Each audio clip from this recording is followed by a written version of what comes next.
Hey guys, welcome back to the channel.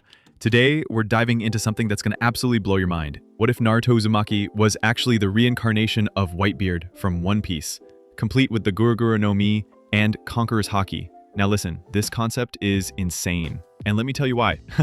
We're talking about combining the most broken devil fruit power in existence, the Tremor fruit that can literally crack the air and generate earthquakes, with Conqueror's Haki that can knock out entire armies just with willpower. But here's where it gets absolutely bonkers.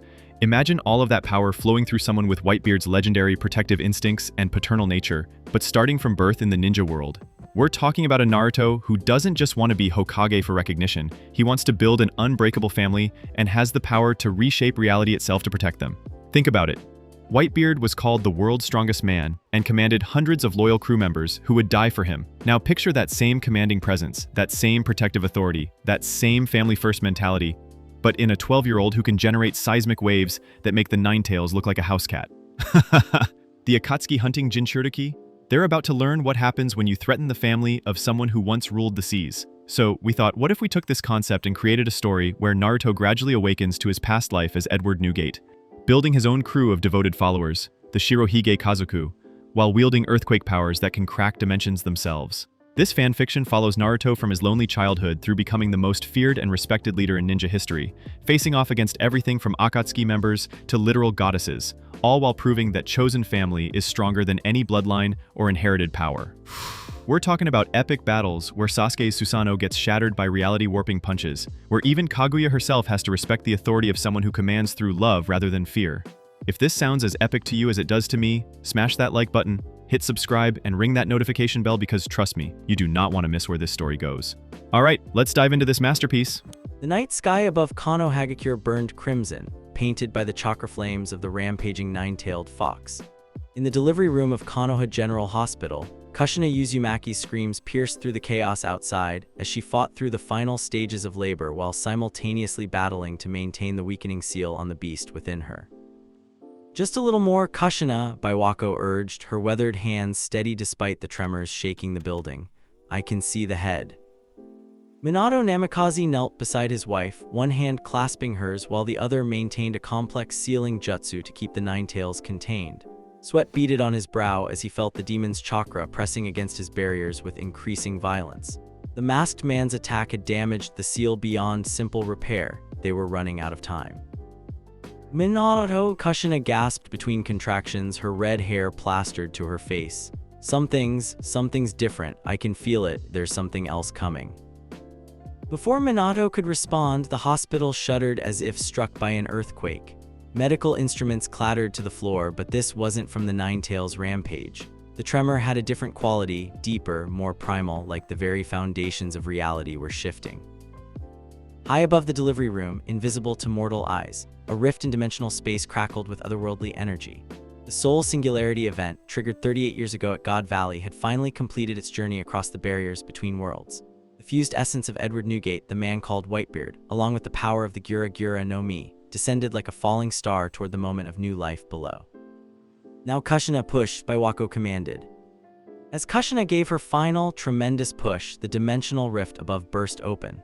A surge of ancient spiritual energy, carrying the weight of oceanic depths and the authority of the world's strongest man, poured downward. At the exact instant Naruto Uzumaki took his first breath, the soul essence of Whitebeard merged with the newborn infant. The effect was immediate and overwhelming. Naruto's first cry didn't sound like any newborn Biwako had ever heard. It carried an inexplicable authority that made everyone in the room instinctively straighten their backs. The Ninetales, still raging within Kushina, suddenly paused its thrashing. For a moment, the great demon fox felt something it hadn't experienced in centuries, the presence of someone who commanded respect not through fear, but through sheer force of will. "What in the?" Minato breathed, staring at his son in amazement. The child's tiny fist was clenched, and around it, the air itself seemed to vibrate with barely contained power. The hospital room trembled again, but this time the epicenter was clearly the newborn baby. Biwako quickly cleaned the infant, her experienced hands nodding the unusual muscle tone and the way the child's eyes, when they opened, seemed to hold depths far beyond those of a newborn. He's perfectly healthy," she announced, though her voice carried a note of bewilderment. "But there's something." Another tremor shook the building, stronger this time. Cracks appeared in the walls, spiderwebbing outward from where baby Naruto lay in Baiwako's arms. The child had stopped crying, but his tiny body radiated a presence that made the very air feel heavier. "Minato," Kushina whispered, her voice weak but urgent. "The Nine Tails, it's afraid." Indeed, within Kushina's mindscape, the great fox had retreated to the far corner of its cage, tails bristling not in rage but in wary recognition. The beast's ancient instincts screamed warnings about the spiritual signature emanating from the newborn. This was no ordinary human child. "What is this presence?" the Nine Tails rumbled in the depths of Kushina's consciousness. "This feeling, it's like facing that accursed Senju all over again, but different, older, stronger." Minato felt it too, a crushing weight of authority that pressed against his senses like standing at the bottom of an ocean trench. His son's spiritual pressure was unlike anything he'd encountered, even during his battles with the Nine Tails itself. There was something paternal about it, protective and commanding in equal measure. "Give him to me," Kushina requested weakly, extending her arms toward her child. The moment Naruto was placed in his mother's arms, another miracle occurred. The infant's tiny hand brushed against Kushina's stomach, and she gasped as she felt the Nine Tails chakra, which had been leaking from her damaged seal, suddenly stabilize. The fox's violent thrashing ceased entirely. "Impossible," the Nine Tails whispered in the mindscape. "That child, his will is suppressing mine without effort. What kind of monster has been born?" But Kushina, gazing down at her son's face, saw no monster. She saw ancient wisdom in those blue eyes, a depth of understanding that shouldn't exist in someone so young. When Naruto's tiny fingers wrapped around her thumb, she felt an overwhelming sense of protection wash over her, as if she'd just been claimed by someone who would move mountains to keep her safe. "My son," she whispered, tears streaming down her face. "My precious son."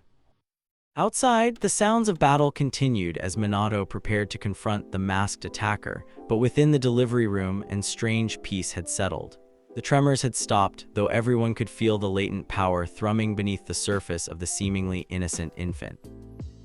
As Hers and Sarutobi burst through the hospital doors moments later, ANBU operatives flanking him, he was greeted by a sight that would puzzle him for years to come. The delivery room was intact despite clear signs of structural damage, and in the center of it all lay a perfectly calm newborn whose very presence seemed to command the space around him. "Hokage-sama," Baiwako reported, her voice still shaky with awe. "The birth was successful, but there were unusual circumstances." Hiruzen approached cautiously, his experienced senses immediately detecting the extraordinary spiritual pressure radiating from the child. It reminded him of the first Hokage's overwhelming presence, but with a quality he couldn't quite identify, something that spoke of vast seas and unshakable loyalty.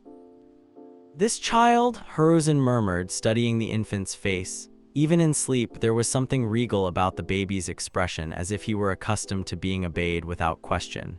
There's something different about him. What none of them realized was that in the depths of the newborn's consciousness, memories that spanned decades of piracy, leadership, and protecting a chosen family were beginning to settle like sediment in still water. The soul of Edward Newgate, the man who had commanded the loyalty of hundreds and struck fear into the hearts of Marines and pirates alike, now resided within the body of Naruto Uzumaki. As the night wore on and the immediate crisis of the Nine Tails attack was resolved through Minato's sacrifice, the true implications of what had occurred remained hidden. The once-in-a-millennium soul singularity event had successfully completed its purpose, delivering the legacy of the world's strongest man into a new world, a new life, and a new destiny.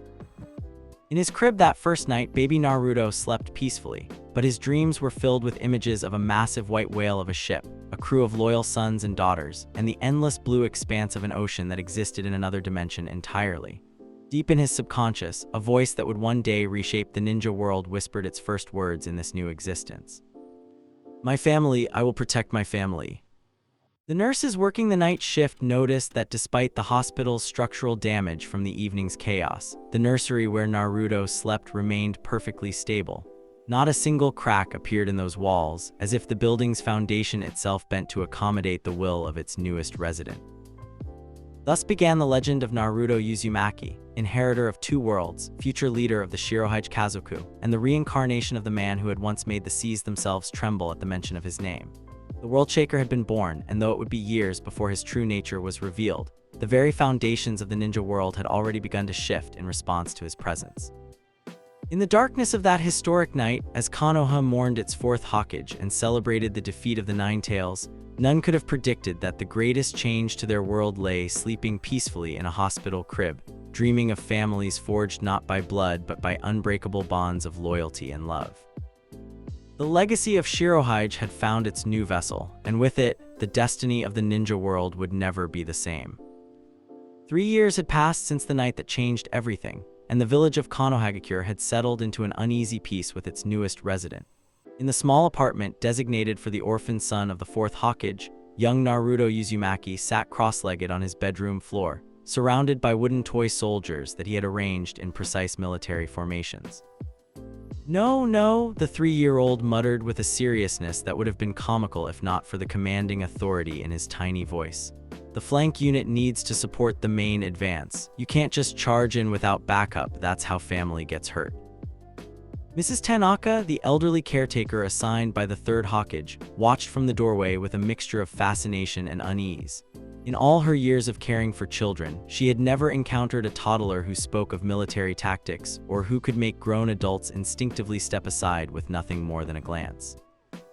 "Naruto-kun," she called softly, not wanting to startle him. Even at 3, the boy's reactions to sudden surprises could be intense. "It's time for your afternoon snack."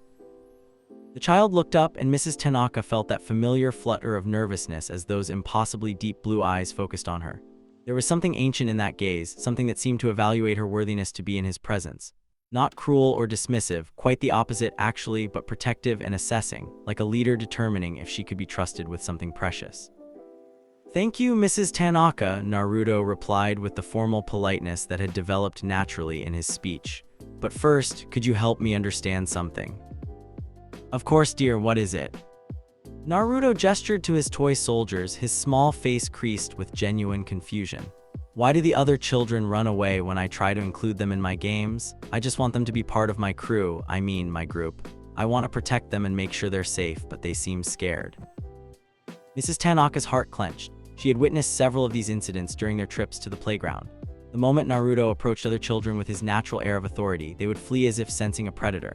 It wasn't malicious. The boy clearly craved companionship and went out of his way to be kind, but there was something about his presence that triggered primal fear responses in both children and adults. "Well," she said carefully, settling down beside him, "sometimes people need time to get used to new friends. You're a very special boy, Naruto-kun. Some people can sense that, and it makes them nervous."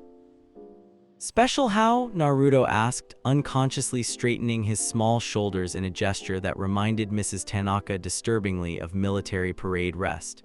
"I just want to take care of everyone. That's what you're supposed to do when you're in charge." The pause was telling. Mrs. Tanaka had noticed that Naruto often seemed to catch himself before saying certain words, as if he had a vocabulary that didn't quite fit his age. Sometimes she caught him muttering terms like crew, family, and once memorably, my sons, while playing with his toys. "You're not in charge of the other children, Naruto-kun," she said gently. "You're all the same age. You're supposed to play together as equals." Naruto's brow furrowed, and for a moment, the temperature in the room seemed to drop slightly. "But someone has to be responsible for everyone's safety. Someone has to make the hard decisions and protect the family, I mean the group. If I don't do it, who will?" Before Mrs. Tanaka could respond, a sharp crack echoed through the apartment as a hairline fracture appeared in the wall behind Naruto. The boy didn't seem to notice, but she recognized the sign. His emotions were acting up again, causing those strange tremors that the maintenance crew could never quite explain. "Let's have that snack now," she said quickly, standing up and offering her hand. As they walked to the kitchen, Mrs. Tanaka reflected on the reports she dutifully filed with the Hokage's office each week. How could she possibly explain that a 3-year-old seemed to carry the weight of command like a seasoned general? How could she describe the way his presence made hardened ANBU operatives shift uncomfortably during their casual surveillance checks? In the kitchen, Naruto climbed onto his chair with practiced ease and accepted the rice ball she offered. "Mrs. Tanaka," he said between bites, "do you think I'll ever have a real family, people who aren't afraid of me?" The question was asked with such innocent hopefulness that it broke her heart. Of course you will, dear. Someday you'll find people who understand how special you are and won't be afraid. I hope so, Naruto said quietly, staring out the window toward the playground where other children laughed and played without him. I have dreams sometimes about having lots of family members, sons and daughters who look up to me and trust me to keep them safe. It feels so real, like I really had that once.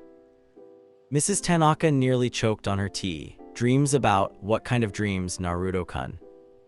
Big ships, Naruto said dreamily, his eyes taking on a distant quality. Huge ones with white sails, and there are all these people who call me Pops and Oyaji, and I know they're my family even though we don't share blood. We're all together on the endless blue sea, and everyone is laughing and strong and safe because I'm there to protect them. The rice ball slipped from Mrs. Tanaka's nerveless fingers. The child was describing scenarios that seemed far too vivid and detailed for the imagination of a 3-year-old. And the terms he used, Oyaji, that was what subordinates called their boss in certain, unsavory organizations. Sometimes, Naruto continued, seemingly unaware of her shock, I dream about a big white mustache and hands that could break anything, but only to protect the people I love. And there's this feeling like I'm really, really old and have seen so much, but I'm also really sad because something terrible happened to my family. He looked up at her with those two knowing eyes. Do you think dreams can be memories, Mrs. Tanaka? Before she could formulate an answer, a knock at the door interrupted them. Mrs. Tanaka opened it to find Hiruzen Saruto by himself, dressed in casual robes but unmistakably radiating Hokage authority. Hokage-sama, she bowed quickly. I wasn't expecting. A routine visit, Hiruzen said kindly, though his eyes were already seeking out Naruto. I like to check on our special residents personally. Naruto looked up from his snack and, to Mrs. Tanaka's surprise, stood up and executed a perfect formal bow, not the clumsy attempt of a child, but the precise movement of someone accustomed to showing respect to fellow leaders. Hokage-sama, Naruto said with that same formal politeness. Welcome to my home. Hiruzen's eyebrows rose slightly. Thank you, Naruto-kun. How have you been feeling lately? Lonely, Naruto answered with startling honesty, but strong. I've been practicing controlling my feelings so they don't make the walls crack anymore. And how is that going? Naruto considered this seriously. Better. I figured out that when I get upset about not having family, the shaking happens, so I try to remember that someday I will have family and that helps. Hiruzen exchanged a meaningful glance with Mrs. Tanaka. The child's emotional control was remarkable for his age, but there was something almost disturbing about the way he discussed managing what were clearly supernatural phenomena. Naruto-kun, Hiruzen said carefully, would you like to start attending some group activities with other children, maybe at the Ninja Academy's preparatory program? The boy's eyes lit up with genuine excitement, and for a moment he looked like the normal 3-year-old he should have been. Really, I could meet other kids who might want to be my friends. Yes, though you'll need to be very careful about controlling your strength. Some children might be frightened at first. Naruto's expression grew serious again, and he nodded solemnly. I understand. I'll be very gentle and make sure not to use my commander voice unless there's real danger. I want them to see that I just want to protect them and be their family. As Hiruzen left that afternoon, he carried with him a growing certainty that Naruto Uzumaki was far more than just a Jinchuriki. The child's instincts, his vocabulary, his natural assumption of protective responsibility, it all pointed to something unprecedented in the ninja world. That evening, as Mrs. Tanaka tucked Naruto into bed, she listened to him whisper what had become his nightly routine. Somewhere out there, the 3-year-old murmured to his stuffed animals, which he had arranged around his bed like loyal retainers, there are people who will be my family, and I'll be strong enough to protect them all no matter what. Because that's what a good father does, he makes sure his children are safe and loved. As he drifted off to sleep, Naruto's dreams filled once again with images of vast oceans, loyal crews, and the unshakable certainty that family was not about blood, but about the bonds forged through love, loyalty, and shared purpose. In those dreams, he was not a lonely 3-year-old in a small apartment, but Edward Newgate Whitebeard standing on the deck of the Moby Dick, surrounded by hundreds of sons and daughters who trusted him with their lives. And in the waking world, the village of Konoha slept peacefully, unaware that their future protector was already planning how to gather his own family of misfits, outcasts, and orphans, a family that would one day change the very nature of what it meant to be a ninja. The lonely commander's journey had only just begun. The Academy for Future Shinobi hummed with its usual morning chaos as 6-year-old students filed into their classroom, chattering excitedly about weekend adventures and upcoming lessons. At the back of the room, Naruto Uzumaki sat alone at his desk, methodically arranging his supplies with military precision, while other children gave his section of the classroom a wide berth. "All right, settle down," Uruka Yumino called out, clapping his hands to get attention. "Today we're going to practice team formations for your first group exercise." A collective groan rose from the students, but Naruto's eyes sharpened with interest. Team exercises meant strategy, coordination, and the opportunity to demonstrate proper leadership, concepts that felt as natural to him as breathing, even if he couldn't quite understand why. "I need volunteers to be team leaders," Uruka continued, scanning the room. Several hands shot up immediately, including Sasuke Uchiha's confident gesture and Sakura Haruno's eager wave. Naruto didn't raise his hand. He simply stood up, his small frame somehow commanding attention from every person in the room. The casual chatter died instantly as his presence washed over the classroom like a tide. "I'll take responsibility for a team, Uruka-sensei," Naruto said in his polite but utterly certain tone. Uruka felt that familiar flutter of unease mixed with respect that the boy always inspired. At 6 years old, Naruto had never once asked for leadership roles. He simply assumed them with a natural authority that made arguing seem pointless. "Very well, Naruto. Sasuke and Sakura will be the other team leaders. Choose your members." What followed was a painful reminder of Naruto's isolation. As Sasuke and Sakura quickly assembled teams of eager volunteers, students actively avoided eye contact with Naruto. Not out of cruelty, but from that same instinctive fear that had plagued him since early childhood. "I'll take whoever needs a team," Naruto said simply, showing no outward sign of hurt. His voice carried the patient resignation of someone long accustomed to rejection. Uruka's heart clenched as he assigned the remaining students, mostly the class outcasts, to Naruto's group. Shino Aburame, who rarely spoke, Hinata Hyuga, who trembled whenever anyone looked at her, and Choji Akimichi, who was more interested in snacks than training. "The exercise is simple," Uruka explained. "Each team must retrieve a scroll from the training ground while avoiding the obstacles I've set up. Work together, watch each other's backs, and remember, no one gets left behind." As the teams dispersed into the forest behind the academy, Naruto gathered his assigned teammates with businesslike efficiency. "Listen carefully," he said, his 6-year-old voice carrying an odd weight of authority. "This isn't about winning or showing off. It's about making sure everyone gets home safe. That's the only victory that matters." Hinata looked up at him with wide, surprised eyes. No one had ever spoken to her about safety being more important than success. "We try to get the scroll first," she whispered. Naruto shook his head firmly. "The scroll is just paper. You're my teammates now, my responsibility. I'd rather fail the exercise than see any of you get hurt." Something in his tone made all 3 children straighten unconsciously.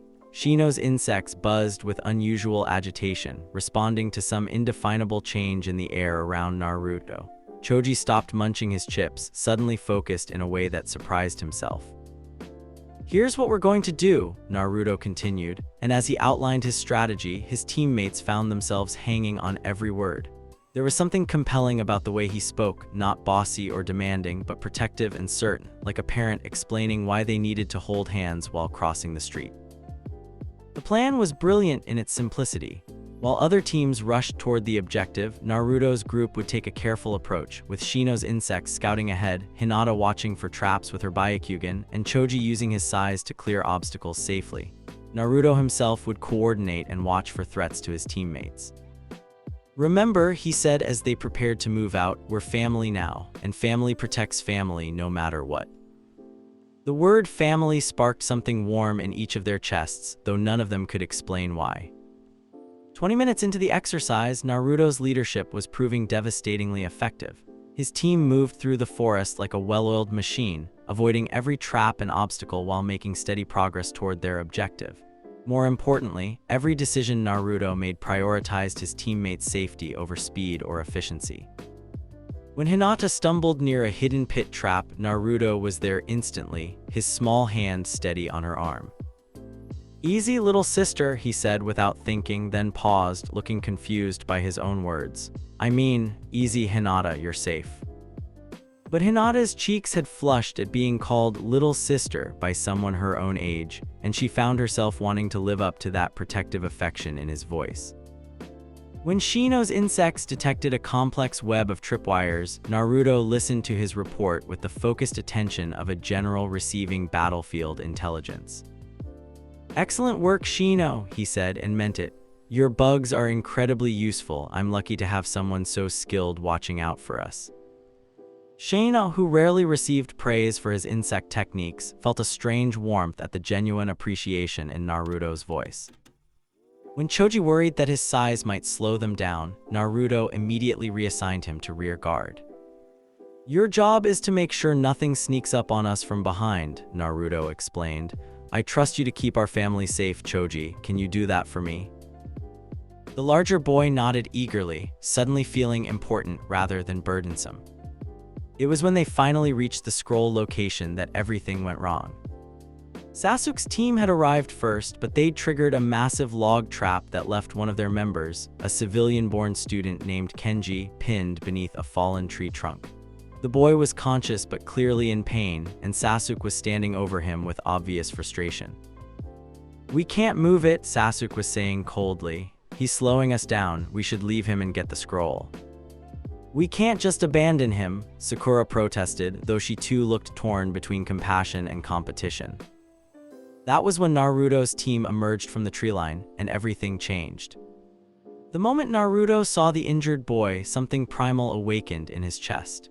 The sight of anyone, being abandoned by their supposed teammates triggered a response so visceral that the very air around him began to vibrate with barely contained power. "What did you just say?" Naruto asked Sasuke, his young voice dropping to a tone that made every person present take an involuntary step backward. Sasuke, who had never felt intimidated by anyone his own age, found himself fighting the urge to apologize without knowing why. "I said we should complete the mission. One person isn't worth." "Silence." The word wasn't shouted, but it carried such authority that Sasuke's mouth snapped shut against his will. Around Naruto, the air itself seemed to thicken with an invisible pressure that made breathing difficult. His teammates Hinata, Shino, and Choji felt it too, but found themselves strengthened rather than weakened by his presence, as if his power recognized them as family and therefore under his protection. "No one," Naruto said, each word deliberate and final, "abandons family, ever." As he spoke, hairline cracks appeared in the ground beneath his feet, spreading outward in a web pattern that made the earth itself seem to tremble in response to his emotions. Without another word, Naruto walked over to the fallen log, a piece of timber that would challenge most adult ninja to lift, and placed his small hands against its bark. "Get back," he told the others quietly, "all of you." Hinata started to protest, but something in Naruto's expression made her comply. There was something ancient in his eyes now, something that spoke of power beyond anything a 6-year-old should possess. Naruto closed his eyes, took a deep breath, and reached deep into the well of power that he'd been unconsciously suppressing his entire life. For just a moment, he let himself remember what it felt like to be truly strong, strong enough to protect everyone he cared about, no matter the cost.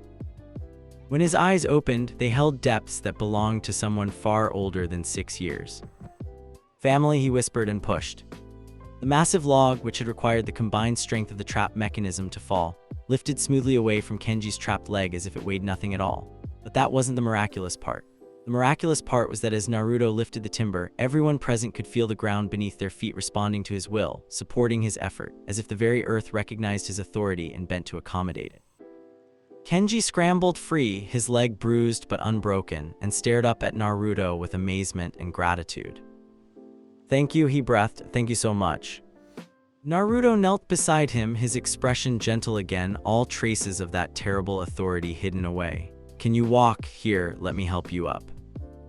As he carefully assisted the injured boy to his feet, Naruto seemed to remember that others were watching. He looked around at the assembled students, his gaze lingering on Sasuke's shocked face. "The scroll doesn't matter," he said simply. Making sure everyone gets home safe, that's the only mission that counts. Uruka, who had been watching from concealment, stepped out from behind a tree with an expression of profound thoughtfulness. He had seen the entire exchange, felt that impossible pressure when Naruto's emotions spiked, and witnessed a 6-year-old boy lift a log that should have been beyond his capabilities. Exercise concluded, Uruka announced. Everyone back to the classroom. As the students began to file out, Hinata lingered near Naruto, clearly wanting to say something. "That was amazing," she whispered. The way you protected him. You really meant it when you said we were family, didn't you?" Naruto looked down at her with surprise, as if the question itself was puzzling. "Of course I meant it. Why would I say something I didn't mean? You're my teammates, my responsibility. That makes you family." The simple certainty in his voice made Hinata's heart flutter in a way she was too young to understand but old enough to treasure. Can I really be your little sister?" she asked shyly. Naruto's face broke into the first genuinely happy smile anyone had seen from him in months. "If you want to be, I'd like that very much, Hinata." That afternoon, as Uruka filed his report with the hokage, he struggled to find words for what he had witnessed. How did one describe a 6-year-old who could command respect from his peers through sheer force of personality? How did one explain the way the earth itself seemed to respond to the boy's emotions? More troubling still was the conversation he'd overheard as the students walked back to the academy. Hinata, Shino, and Choji had clustered around Naruto like chicks around a protective parent, and their chatter had been full of plans for future family meetings and discussions of how they could train together to be worthy of their big brother. In the space of a single afternoon, Naruto Uzumaki had done something that experienced Jonin struggled with. He had forged a team of misfits into a cohesive unit bound by genuine loyalty and affection. That evening, as Naruto sat in his apartment working on homework, he found his mind drifting to the events of the day. The way Hinata had looked at him with such trust, the way Shino had offered his insect service without hesitation, the way Choji had stood ready to defend their family from any threat. For the first time in his young life, the crushing loneliness that had plagued him began to ease. He had found the beginning of what his dreams promised, people who weren't afraid of him, who wanted to be part of his family. Someday, he whispered to himself as he prepared for bed, "I'll have a whole crew of family members, and I'll be strong enough to protect them all just like I'm supposed to." In his dreams that night, the images were clearer than ever before. A massive ship with dozens of loyal followers, all calling him Pops with love and respect. And standing at his side, he could see familiar faces: Hinata with her gentle strength, Shino with his quiet loyalty, Choji with his steadfast courage. The Academy of Quakes, as the other students had begun calling their school after that day's mysterious tremors, had given birth to something new. Not just a friendship between outcasts, but the foundation of what would one day become the most feared and respected organization in the ninja world. The shirohaji kazoku had found its first members, and their father figure was just beginning to understand the true scope of his inherited legacy. The morning sun cast long shadows across Training Ground 7 as Team 7 assembled for their first official mission briefing. 3 months had passed since their graduation from the academy, and the dynamics within the team had evolved in ways that surprised even their Jonin instructor. Kakashi Hadake arrived precisely 3 hours late, as was his custom, expecting to find his students in their usual state of frustrated waiting. Instead, he discovered a scene that made him pause mid-step through the trees.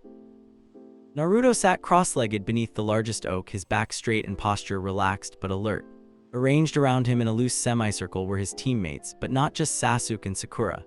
Hinata Hyuga was there as well, along with Shino Aburame and Choji Akimichi, all listening intently as Naruto spoke in his characteristic measured tone.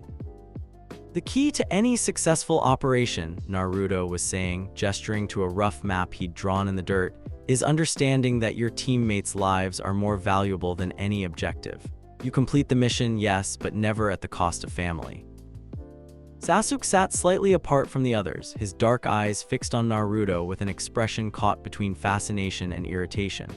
Over the past months, he had watched his teammates' natural authority assert itself again and again, and the Uchiha's pride chafed at finding himself instinctively deferring to someone he considered beneath him. "That's all very noble," Sasuke interjected, his voice carrying its usual edge of superiority, "but sometimes sacrifices are necessary for the greater good. A real ninja understands that." The temperature around the group seemed to drop several degrees as Naruto turned his attention to Sasuke. When he spoke, his voice carried a quiet weight that made even Kakashi, still hidden in the trees, straighten unconsciously. "A real ninja," Naruto said with deliberate calm, "protects what matters most, and what matters most is the people who trust you with their lives." As he spoke, the ground beneath them vibrated almost imperceptibly, responding to the controlled intensity of his emotions. Sasuke felt it too, that crushing sense of presence that had been growing stronger in Naruto with each passing week. "You think I'm weak because I won't sacrifice my teammates," Naruto continued, rising to his feet with fluid grace. "But tell me, Sasuke, what kind of strength abandons family for the sake of a mission? What kind of power is built on the graves of the people you were supposed to protect?" Sakura, who had been watching this exchange with growing fascination, found herself studying Naruto's face as he spoke. Gone was the loud, attention-seeking boy from their academy days. In his place stood someone who carried himself like a leader born to command, someone whose every word seemed to carry the weight of hard-earned wisdom. When had Naruto become so formidable? "Yo," Kakashi called out, finally revealing himself with his trademark casual wave. "Sorry I'm late, I got lost on the road of life." The group turned toward him, but Kakashi noticed that while the others looked relieved at his arrival, Naruto simply nodded politely, as if he'd known the Jonin was there all along and had been waiting for him to announce himself. "Sensei," Naruto said with that formal politeness that had become his trademark, "we were discussing tactical philosophy while waiting for you." "I could hear," Kakashi replied, his single visible eye studying his student with renewed interest. Interesting perspective on mission priorities. "It's the only perspective that matters," Naruto said simply. "A leader who sacrifices his people isn't a leader, he's just someone playing with other people's lives." The certainty in his voice was absolute, carrying none of the doubt or bravado typical of newly graduated genin. Kakashi felt a chill of recognition. He had heard that kind of conviction before, in the voices of legendary figures whose names were written in history books. "Well then," Kakashi said, pulling out a mission scroll, "let's see how your philosophy holds up in practice. We have a C-rank mission to escort a bridge builder to the land of waves." As he outlined the mission parameters, Kakashi watched his students' reactions carefully. Sasuke leaned forward with obvious interest, eager for a chance to test his skills against real opponents. Sakura looked nervous but determined, and Naruto? Naruto was already thinking 3 steps ahead, his eyes distant as he processed the information through what appeared to be decades of tactical experience compressed into a 12-year-old's mind. "The Land of Waves is controlled by Gado's shipping company," Naruto said quietly. "If someone is building a bridge that threatens his monopoly, he'll send everything he has to stop it. This won't be a simple escort mission." Kakashi's eyebrows rose. "What makes you so certain?"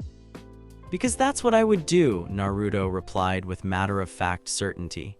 "When someone threatens your territory, you eliminate the threat completely. Gado didn't become powerful by showing mercy to his enemies." The casual way Naruto discussed ruthless business tactics sent another chill down Kakashi's spine. How did a 12-year-old speak about territorial control and elimination of threats with such intimate understanding? "You're overthinking it," Sasuke said dismissively. "It's probably just some bandits looking for easy money." Naruto turned to his teammate with an expression of patient disappointment. "Sasuke, you're thinking like a student instead of a warrior. In the real world, there are no easy missions when lives are at stake. Every job could be the one where your family doesn't come home." "Stop calling us family," Sasuke snapped, his composure finally cracking. "We're teammates, nothing more, and stop acting like you know everything about combat when you've never even been in a real fight." The silence that followed was deafening. Around Naruto, the air itself seemed to thicken with barely restrained power, and for a moment, everyone present felt the weight of something vast and ancient pressing down on them. When Naruto spoke, his voice was soft but carried the authority of someone who had commanded the loyalty of hundreds. You're right, Sasuke, I haven't been in many fights in this life, but I know what it feels like to lose family because I was too weak to protect them. I know what it feels like to watch people I care about die while I stand helpless, and I know that I will never, ever let that happen again. As he spoke, hairline cracks appeared in the ground, radiating outward from where he stood, and Kakashi's trained senses detected chakra fluctuations unlike anything he'd encountered before. This wasn't just emotional volatility, this was power, raw and barely contained, responding to the boy's psychological state. The mission starts tomorrow, Kakashi announced quickly, recognizing the need to diffuse the tension. Be at the village gates at dawn, dismissed. As the group dispersed, Hinata lingered near Naruto, her pale eyes filled with concern. Big brother, she said quietly, using the title that had become natural between them, are you all right? Naruto's expression softened immediately, and he reached out to gently pat her head, a gesture that seemed far too mature for someone his age. I'm fine, little sister, just remembering things I'd rather forget. What kind of things? Naruto was quiet for a long moment, staring off toward the horizon with that distant look that made him seem far older than his years. Dreams, he said finally, dreams about families that were lost because someone wasn't strong enough to protect them, dreams about promises that couldn't be kept. That evening, as Kakashi filed his mission report, he found himself struggling with how to document his growing concerns about Naruto Uzumaki. The boy's tactical insights were beyond genin level. They were beyond most jonin level. His natural authority was so pronounced that even Kakashi found himself instinctively treating him as a peer rather than a student. Most troubling of all were the power fluctuations he detected. The Nine Tails chakra was still safely sealed, but there was something else, something that felt older and more refined than Biju energy. Something that reminded him of the stories his father used to tell about legendary figures from ages past. Meanwhile, in his apartment, Naruto sat on his bed surrounded by the small collection of personal items he'd gathered over the years. Photos of his family, Hinata, Shino, Choji, and a few others who had gradually been drawn into his protective orbit. Training scrolls he'd somehow known how to use despite never being taught. And in the center of it all, a small carved whale figurine that he found in an antique shop and felt compelled to buy for reasons he couldn't explain. As he prepared for sleep, Naruto's dreams were more vivid than ever. He saw himself standing on the deck of a massive ship, a white coat billowing behind him in the ocean breeze. Around him, dozens of loyal followers called out Oyaji, with voices full of love and respect. And in the distance, he could see storm clouds gathering, a threat to his family that would require all of his strength to overcome. But for the first time in these recurring dreams, he also saw familiar faces among his crew. Hinata stood at his right hand, her gentle strength supporting him. Shino managed communications with quiet efficiency. Choji guarded their rear with unwavering loyalty.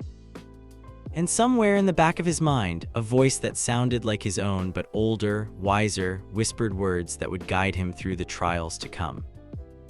The strongest man in the world is nothing without family to protect. Remember that, my son. Remember what it means to be truly strong. The Land of Waves mission would be Team 7's first real test as ninja. But for Naruto Uzumaki, it would be something far more significant. It would be the moment when the power of Edward Newgate, the world's strongest man, finally awakened fully in the body of Konoha's most unpredictable genin. The genin commander was about to discover what it truly meant to protect his family, and the ninja world would never be the same. The morning mist clung to the dock like ghostly fingers as Team 7 met their client at the edge of the village hidden in the leaves. Tazuna, the bridge builder, stood hunched over his sake bottle, his weathered face bearing the lines of a man carrying the weight of his people's hope. So these are the brats who are supposed to protect me, Tazuna grumbled, taking another swig. The blonde one looks like he can barely tie his own shoes. Sasuke smirked at the insult, expecting Naruto to explode into his usual protests. Instead, the response came in a tone so measured and authoritative that it made everyone present take notice. You're afraid, Naruto observed quietly, studying Tazuna with eyes that seemed to see straight through to his soul. This isn't just about building a bridge, is it? You're scared because you know what Gato will do when he finds out about our mission. Tazuna's sake bottle froze halfway to his lips. What are you talking about, kid? You hired us under false pretenses, Naruto continued with the patient certainty of someone stating obvious facts. This is at least an A-rank mission, probably S-rank given Gato's resources. but you could only afford C-rank payment, so you lied about the danger level. Kakashi's visible eye widened. He had suspected as much himself, but hearing such an accurate assessment from his 12-year-old student was unsettling. The question, Naruto said, stepping closer to Tazuna with that unconscious command presence that made grown adults straighten their backs, is whether you're planning to keep lying to us or if you're going to trust us with the truth so we can protect you properly. Something in Naruto's tone, not threatening but absolutely certain of his own authority, broke through Tazuna's defenses. The old man's shoulders sagged as the weight of his deception became unbearable. "You're right," Tazuna admitted, his voice heavy with desperation. "Gato has my country under his thumb. The bridge is our only hope of breaking free from his control. If we don't build it, my people will starve. My grandson will grow up in chains." Naruto nodded as if he had expected exactly this confession. "Then we'll complete the mission, no matter what it takes." "Naruto," Kakashi interjected, "we should return to the village and report the mission parameters change." "No," the single word carried such finality that even Kakashi found himself hesitating. "This man came to us for help. His people are depending on him, which means they're depending on us. We don't abandon family." Sasuke rolled his eyes. "He's not our family, he's a client who lied to us." Naruto turned to his teammate, and for a moment, something ancient and terrible flickered behind his blue eyes. "Anyone who asks for our protection becomes our responsibility. That's what it means to be strong, not the power to destroy, but the strength to shield those who can't shield themselves." As they set out on the road to the land of waves, the team dynamics had already shifted. Tazuna found himself staying close to Naruto, drawn by the same protective aura that had been attracting strays and outcasts since the boy's childhood. Sakura watched her blonde teammate with growing fascination, beginning to see past the surface to the depths beneath. And Sasuke burned with jealousy at the way everyone naturally deferred to Naruto's judgment, the way even Kakashi seemed to treat him as an equal rather than a student. 2 days into their journey, Kakashi's warnings about the mission's true nature proved prophetic. The demon brothers of the mist attacked without warning, their chain weapons whistling through the air toward Tazuna's throat. What happened next would be talked about in ANBU circles for years to come. The moment the assassins revealed themselves, something fundamental changed in Naruto Uzumaki. The cheerful, if mature, genin disappeared, replaced by someone who moved with the fluid certainty of a seasoned warrior. But more than that, the very air around him seemed to thicken with an invisible pressure that made breathing difficult for everyone except his teammates. "Stay behind me," Naruto commanded, and his voice carried such authority that even the attacking ninja hesitated mid-strike. What followed wasn't a fight, it was a demonstration of power so overwhelming that it redefined everyone's understanding of what was possible. Naruto didn't use jutsu, he didn't draw kunai or throw shuriken. Instead, he simply stepped forward and placed his small fist against the chains stretched between the two assassins. "You threaten my family," he said quietly, and the words seemed to echo with the weight of absolute judgment. "That was a mistake." The chain snapped like a cobweb.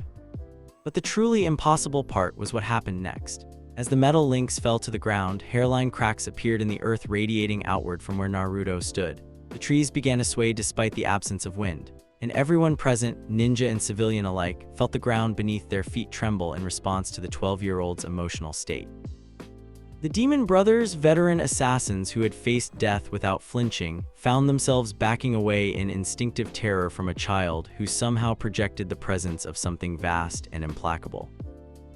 "This is impossible," one of them whispered. "What kind of monster?" "I'm not a monster," Naruto interrupted, and his voice carried a sadness that seemed to echo across centuries.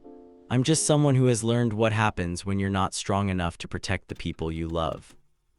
He took another step forward, and this time the ground actually shifted beneath his feet, small tremors rippling outward like stones dropped in still water. "Leave," he commanded, and the single word hit the assassins like a physical blow. "Tell Gato that Naruto Uzumaki is protecting this mission. Tell him that if he sends anyone else to harm my family, I will personally ensure he understands the true meaning of power." The Demon Brothers fled. In the stunned silence that followed, Tazuna stared at the boy who had just saved his life with nothing more than his presence and will.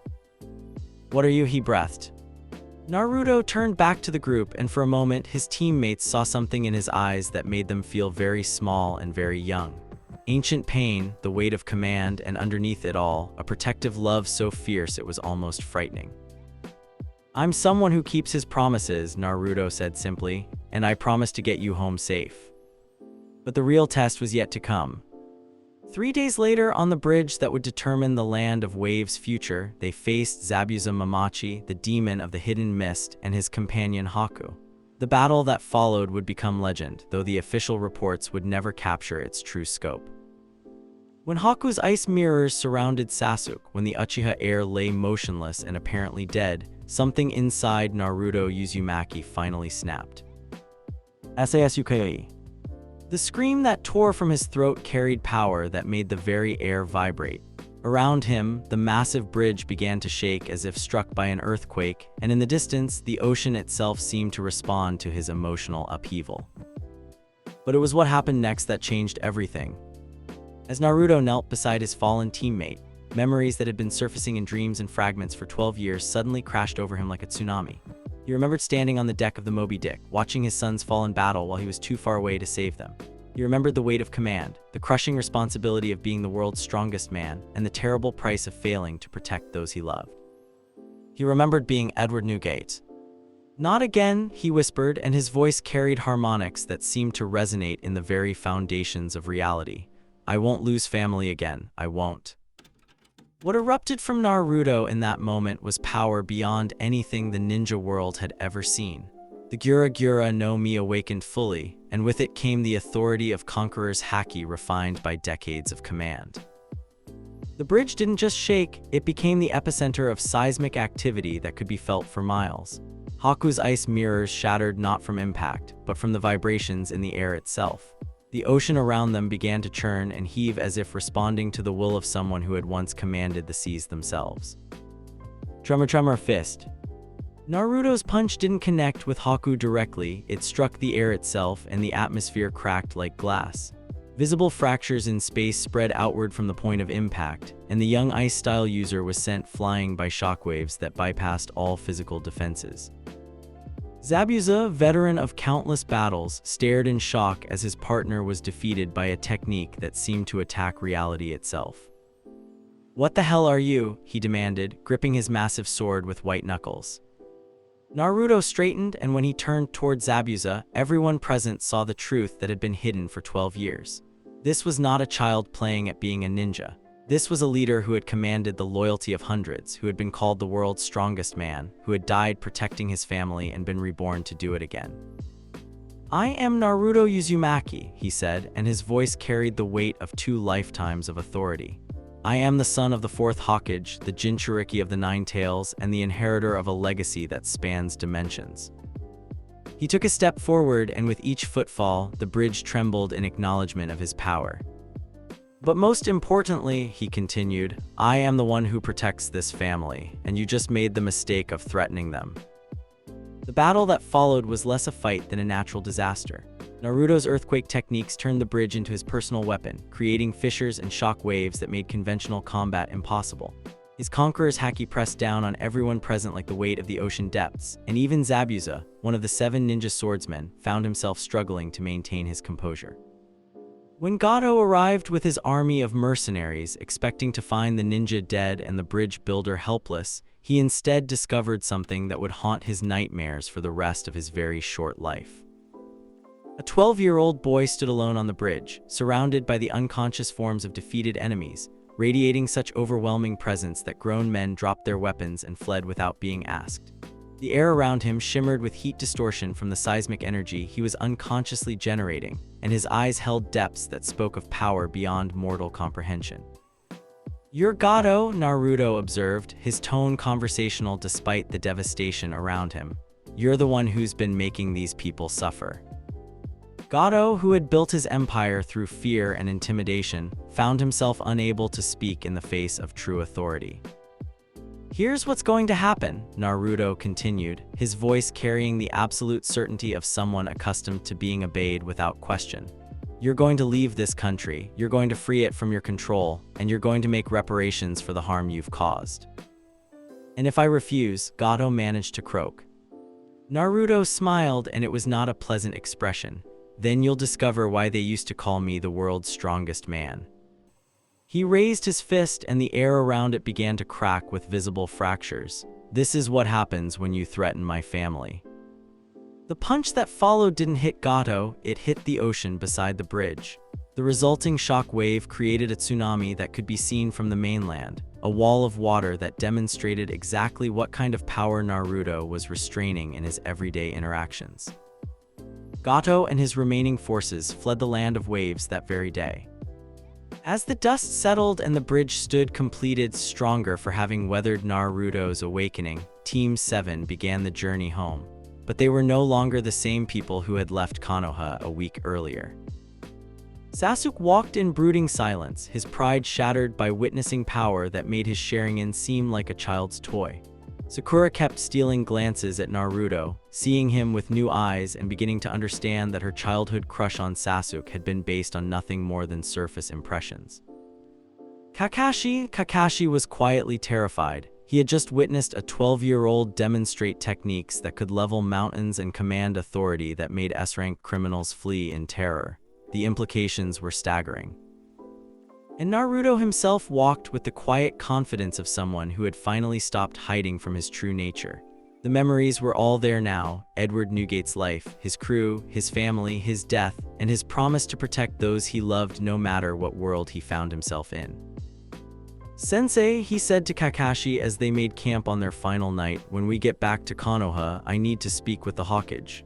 There are things about my power that need to be discussed." "What kind of things?" Kakashi asked carefully. Naruto looked up at the stars, and in his expression, Kakashi saw the weight of knowledge that extended far beyond a single lifetime. "The kind of things that change everything," Naruto replied. "I'm not just the Nine-Tails Jinchuriki, I'm something else, someone else, and it's time the village knew what that means." That night, as his teammates slept, Naruto sat watch and felt the presence of his other family, Hinata, Shino, Choji, and the others who had been drawn into his orbit. Soon, he would need to tell them the truth about what he was, about the legacy he carried.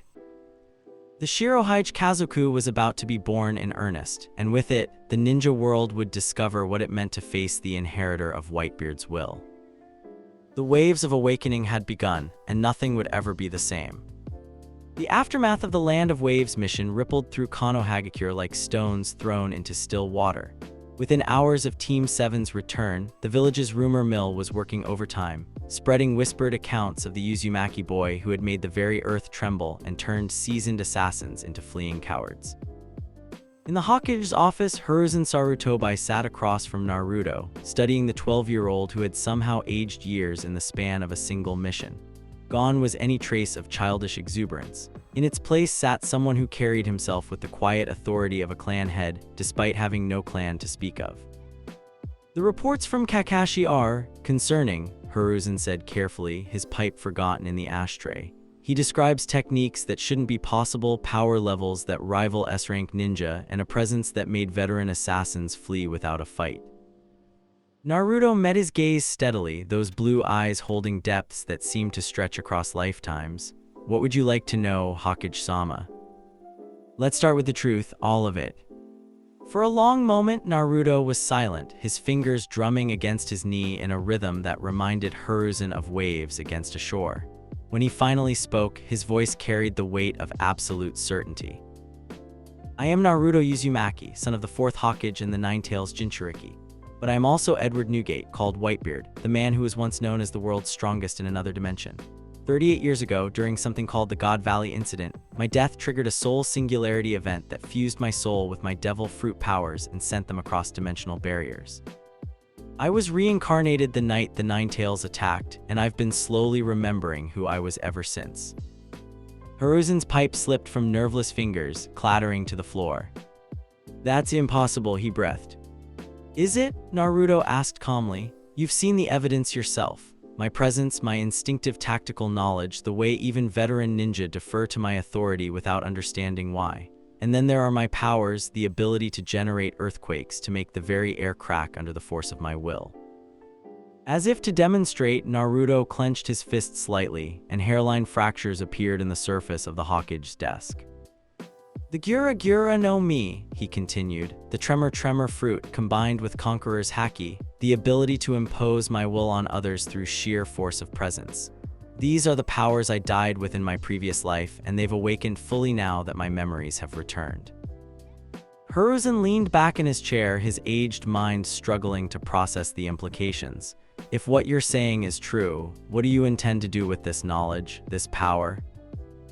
Naruto's expression softened, and for a moment, the ancient authority in his eyes was replaced by something warmer, the look of someone thinking about beloved family. The same thing I did in my previous life. I'm going to build a family of people who have nowhere else to go, and I'm going to protect them with everything I have. The difference is, this time I'm starting earlier and I won't make the same mistakes. What kind of family? Hiruzen asked, though he suspected he already knew the answer. I'm calling it the Shirohaji Kazoku, the Whitebeard family. It will be an organization dedicated to protecting those who can't protect themselves, giving purpose to those society has cast aside, and creating bonds stronger than blood between people who choose to be together. Naruto stood up, his small frame somehow filling the room with its presence. I've already begun gathering members. Hinata Hyuga, who needs confidence in a family that values her gentle strength. Shinoburam, who deserves recognition for his incredible loyalty and skill. Choji Akimichi, who should never have to doubt his worth again. And there will be others, anyone who needs a place to belong and is willing to call me father in return for my protection. The casual way Naruto spoke about being a father figure to his peers sent chills down Hiruzen's spine. This wasn't the boasting of a child playing at being grown up. This was someone who had already raised dozens of surrogate children and was prepared to do it again. The village authorities. We'll find nothing to object to, Naruto interrupted smoothly. We'll operate within Konoha's laws, support the village's interests, and strengthen its military capacity. The difference is that my family will be bound by something deeper than duty. They'll fight not just for the village, but for each other. Hiruzen studied the boy who was so much more than he appeared. And if I were to forbid this organization? Naruto's smile was polite but held edges sharp enough to cut steel. With respect, Hokage-sama, you couldn't stop me even if you wanted to. I've already begun the process, and my family will follow me regardless of official sanction. The question is whether you'd prefer to work with us or find yourself constantly surprised by our actions. The old Hokage found himself in the unusual position of being politely but firmly outmaneuvered by a 12-year-old. Worse, he could sense the truth behind Naruto's words. This would happen with or without his approval, and the boy had the power to make it stick. Very well, Hiruzen said finally, but I want regular reports, and any activities that could impact village security need to be cleared through me first. Of course, Naruto agreed easily. I have no desire to work against Konoha. This village protected me when I was weak and it's home to my family. I would never do anything to harm it. 2 days later, in a secluded clearing in the forest of death that had somehow become neutral ground, the first official meeting of the Shirohaji Kazoku took place. Naruto sat cross-legged on a fallen log that served as an improvised throne, his presence transforming the simple forest clearing into something that felt like a throne room. Arranged before him in a loose semicircle were the founding members of his family, each drawn by different circumstances, but united in their loyalty to the boy who had offered them something they'd never had before: unconditional acceptance. Hinata Hyuga knelt at his right hand, her usual stuttering confidence replaced by quiet strength. Since Naruto had begun calling her little sister, she had blossomed in ways that amazed her own clan. Her Byakugan had grown stronger, her gentle fist techniques more precise, but most importantly, she no longer flinched when people looked at her. Shinoburam sat motionless as a statue, his insects buzzing in complex patterns around him. To outside observers, he appeared unchanged, but those who knew him could see the subtle differences. He stood straighter, spoke with more confidence, and his tactical suggestions were offered freely rather than kept to himself. Choji Akimichi had positioned himself where he could watch the approaches to their meeting spot, his usual snacks forgotten in favor of focused alertness. Naruto's unwavering faith in his combat abilities had transformed the gentle giant into someone who took his role as protector seriously. But they were not alone. Rock Lee sat cross-legged with barely contained energy, his eyes shining with hero worship as he stared at Naruto. The green-clad genin had witnessed Naruto's display during a training exercise and begged to be allowed into the family. His enthusiasm and dedication had won him the title of Energetic Son. Tenten cleaned her weapons with methodical precision, her brown hair tied back in a practical ponytail.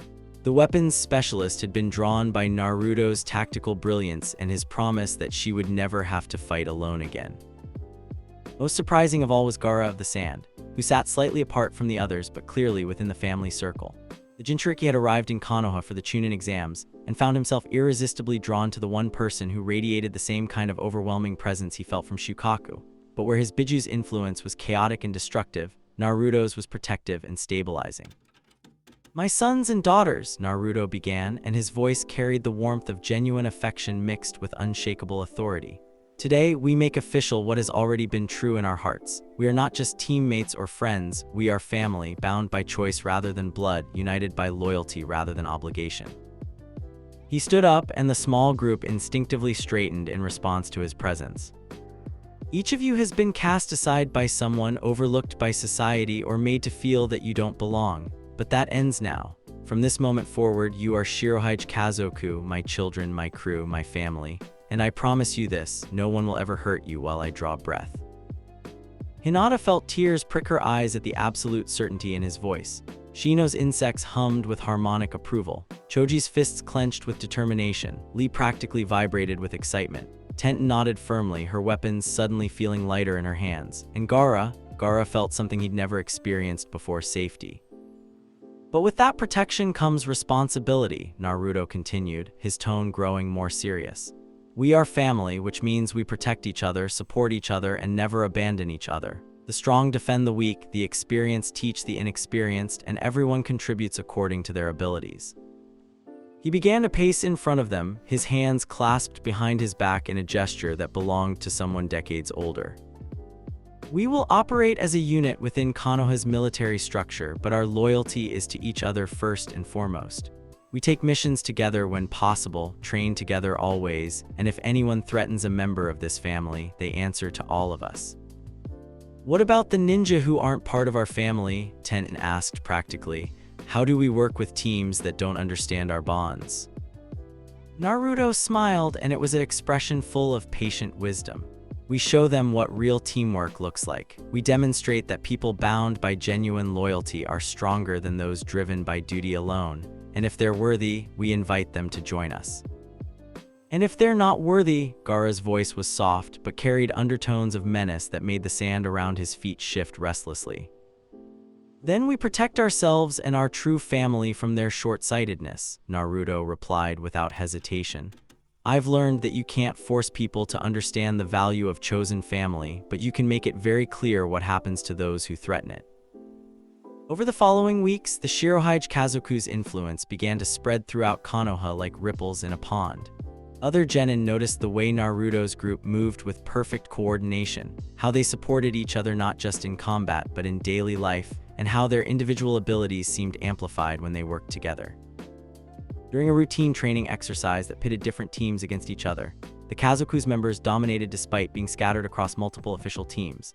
Hinata's reconnaissance fed information to Shino's tactical analysis, which guided Lee's overwhelming assault while Tent provided precision support and Choji held defensive positions. And over it all, Naruto's strategic mind coordinated their efforts with the skill of a seasoned commander. Sasuke Uchiha watched this display with growing resentment, his pride stinging at being consistently outmaneuvered by what he saw as inferior ninja. The fact that even Sakura had begun spending more time with Naruto's group than with him added insult to injury.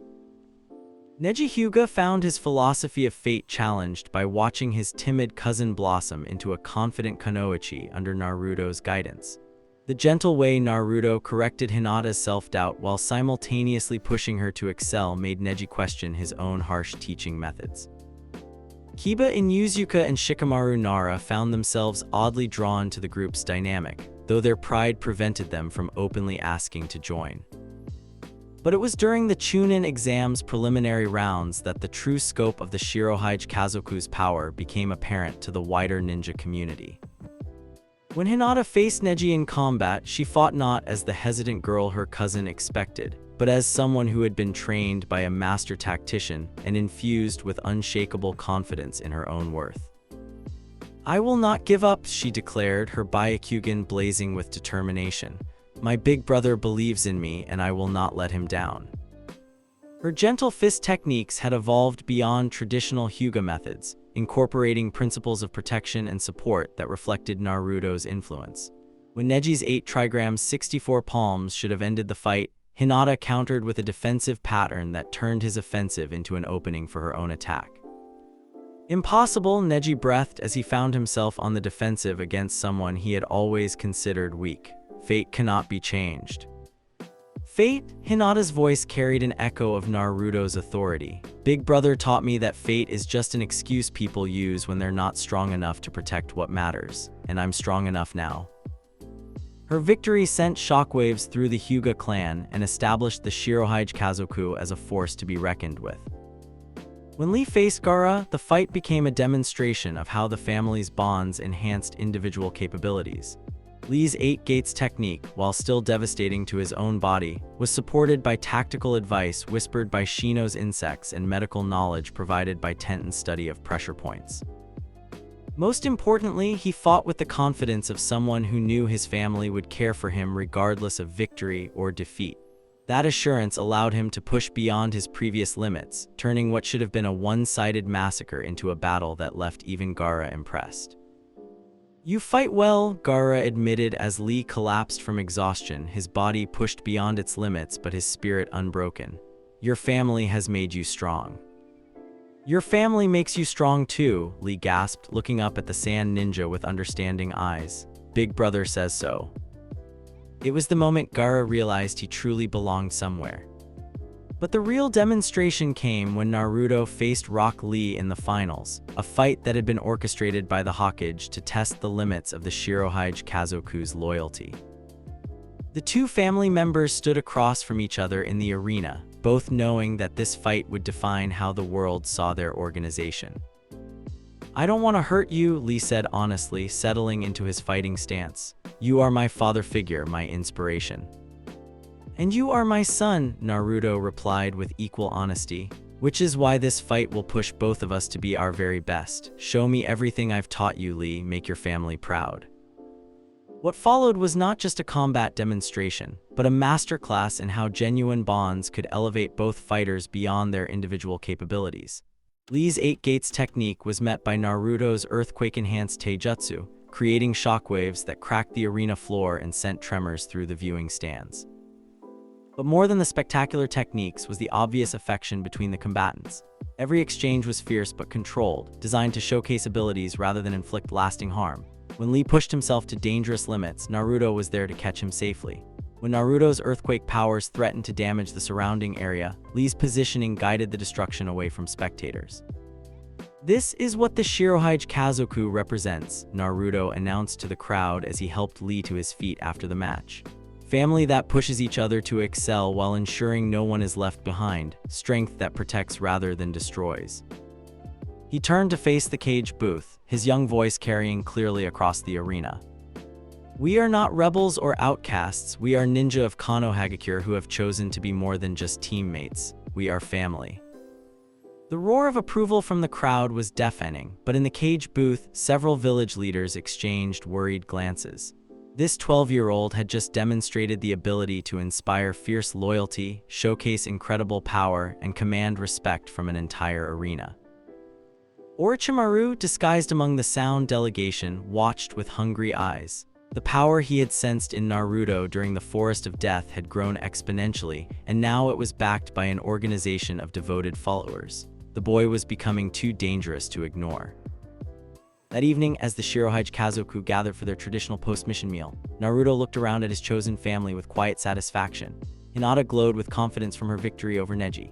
Shino's tactical analysis had proven invaluable throughout the exams. Choji had developed new techniques based on seismic principles. Lee had pushed his limits while knowing his family would support him. Tent had mastered weapons that incorporated earthquake vibrations. And Gaara sat among them as if he'd always belonged, his usual aura of menace replaced by the calm contentment of someone who finally had a place in the world. We've accomplished something important today, Naruto said, raising his cup of tea in a toast. Not just individual victories, but proof that our bonds make us stronger than we could ever be alone. To family, Hinata said softly, raising her own cup. To family, the others echoed, and the words carried the weight of an unbreakable vow. But in the shadows beyond their celebration, forces were already moving against them. Sasuke's jealousy was being carefully nurtured by those who would benefit from division within Konoha's new generation. Orochimaru's interest had been piqued by Naruto's display of power, and in distant lands, the Akatsuki had begun to take notice of the Jinchuriki, who commanded earthquake powers and inspired fanatical loyalty. The shirohaji kazoku had been officially established, its bonds forged in the fires of the chunin exams and tempered by shared commitment to protecting each other. But their greatest challenges lay ahead, and the ninja world would soon discover what happened when someone threatened the family of the man who had once been called the world's strongest. The age of chosen family over blood loyalty had begun, and with it, the foundations of the traditional ninja world would begin to shake. The steam rose from the hot springs like ghostly fingers as Jiraiya watched his young apprentice meditate beneath the cascading waterfall. 3 months had passed since the chunin exams, and the training journey to find Tsunade had become something far more profound than either of them had originally anticipated. Naruto sat motionless under the crushing weight of the falling water, his small frame somehow radiating in presence that made the very air around him feel heavier. But Jiraiya's trained senses detected something else, power fluctuations that had nothing to do with the Nine Tails, energy patterns that reminded him of legends from the old days when Titans walked the earth. "Kid," Jiraiya called out, his usual jovial tone subdued by growing concern. "That's enough for today, you've been at this for 6 hours straight." Naruto's eyes opened slowly, and Jiraiya felt that familiar chill at the ancient depths he saw there. The boy stood up with fluid grace, water streaming from his blonde hair, and made his way to shore with movements that belonged to someone decades older. "I was remembering," Naruto said simply, settling down on a nearby rock. "Dreams that aren't dreams, a life that was mine but isn't. It's getting clearer every day." Jiraiya pulled out a sake bottle, needing the liquid courage for what he suspected was coming. "Want to talk about it?" Naruto was quiet for a long moment, staring out at the distant mountains with eyes that seemed to see across dimensional barriers. "I was a pirate," he said finally, his voice carrying the weight of absolute certainty. "The captain of the largest crew in history. They called me Whitebeard, and I was known as the world's strongest man." The sake bottle slipped from Jiraiya's nerveless fingers, shattering on the rocks. That's quite an imagination you have there," the sannin managed weakly. Naruto turned to look at him, and Jiraiya saw no trace of childish fantasy in those blue eyes, only the patient certainty of someone recounting historical fact. "Edward Newgate," Naruto continued, as if Jiraiya hadn't spoken. "Born on the island of Sphinx, grew up in poverty until I found my purpose, creating a family for people who had nowhere else to go. My crew wasn't held together by fear or greed, but by genuine love. Hundreds of sons and daughters who called me Pops and knew I would die before I let harm come to them." As he spoke, hairline cracks appeared in the rock beneath him, responding to the emotional intensity of his memories. "I had a devil fruit power, the Gura Gura no Mi, the Tremor fruit. It gave me the ability to generate earthquakes to make the very air crack under the force of my will. Combined with Conqueror's Haki, the power to impose my will on others through sheer presence, I was nearly unstoppable." Jiraiya's mouth had gone completely dry. The techniques he'd witnessed, the unconscious authority, the way veteran ninja instinctively deferred to a 12-year-old, it all suddenly made terrible sense. "How did you?" Jiraiya began, then stopped, not sure he wanted to know the answer. "Die?" Naruto's smile was sad and distant. "At the God Valley incident, facing Gall D. Roger in our final battle, I was already dying from old wounds and a weak heart, but I gave everything I had to protect my family one last time. When my body finally gave out, something unprecedented happened, a soul singularity event." The air around them began to shimmer with heat distortion as Naruto's memories intensified. "The extreme entropy generated by my death and the destruction of God Valley caused my soul to fuse with my devil fruit powers and pierce the dimensional barriers. I spent 38 years traveling between worlds before I was reborn the night the Nine Tails attacked Konoha." Jiraiya stared at his student with a mixture of awe and terror. "You remember all of this, your entire past life?" "Not at first," Naruto replied, his expression growing thoughtful. "It started as dreams and instincts, fragments of knowledge that felt familiar but impossible. The shirohaji kazoku formed because I couldn't shake the compulsion to protect people, to build a family from society's outcasts, but during the Land of Waves mission when I thought Sasuke was dead. He clenched his fist, and the waterfall behind them actually changed direction slightly as seismic vibrations altered the rock face. Everything came flooding back. The weight of command, the love I felt for my crew, the crushing responsibility of being the world's strongest man. And underneath it all, the promise I made as I died that I would find a way to protect my family, no matter what world I found myself in. The silence stretched between them, broken only by the sound of water and the distant calls of birds. Finally, Jiraiya found his voice. "That's why you're so," he gestured helplessly at Naruto's composed posture, his unconscious authority. "So mature, so certain of my decisions, so protective of my chosen family," Naruto nodded. "I've already lived through decades of leadership, Jiraiya-sensei. I've made the hard choices, carried the weight of hundreds of lives, and learned what it truly costs to protect the people you love." He stood up, his small frame somehow filling the space with presence. The shirohaji kazoku isn't just a group of friends or a ninja unit, it's the continuation of a legacy that spans dimensions. Hinata, Shino, Choji, Lee, Tent, and Gaara, they're not just my teammates. They're my children in every way that matters, and I would move mountains to keep them safe. As if summoned by his thoughts, a small tremor ran through the ground, not destructive, but somehow comforting, like the heartbeat of the earth itself. "Show me," Jiraiya said suddenly. "Show me what you can really do." Naruto considered this for a moment, then nodded. "Stand back, far back." When Jiraiya had retreated to what he hoped was a safe distance, Naruto closed his eyes and reached deep into the well of power that had been his birthright in 2 different lives. The Ninetales chakra was there, sealed but accessible, but beneath it lay something older and more refined, the combined might of the Gyura no Mi and Conqueror's Haki refined by decades of use. Conqueror's Haki, Emperor's Dominion. The technique that erupted from Naruto was beyond anything Jiraiya had imagined possible. An invisible wave of pure will expanded outward from the boy, pressing down on everything within a mile radius with the authority of someone who had once commanded the seas themselves. Birds fell unconscious from the sky. Wild animals fled in primal terror. Even the trees seemed to bend in acknowledgement of his presence. But that was only the beginning. Tremor fist, seismic maelstrom.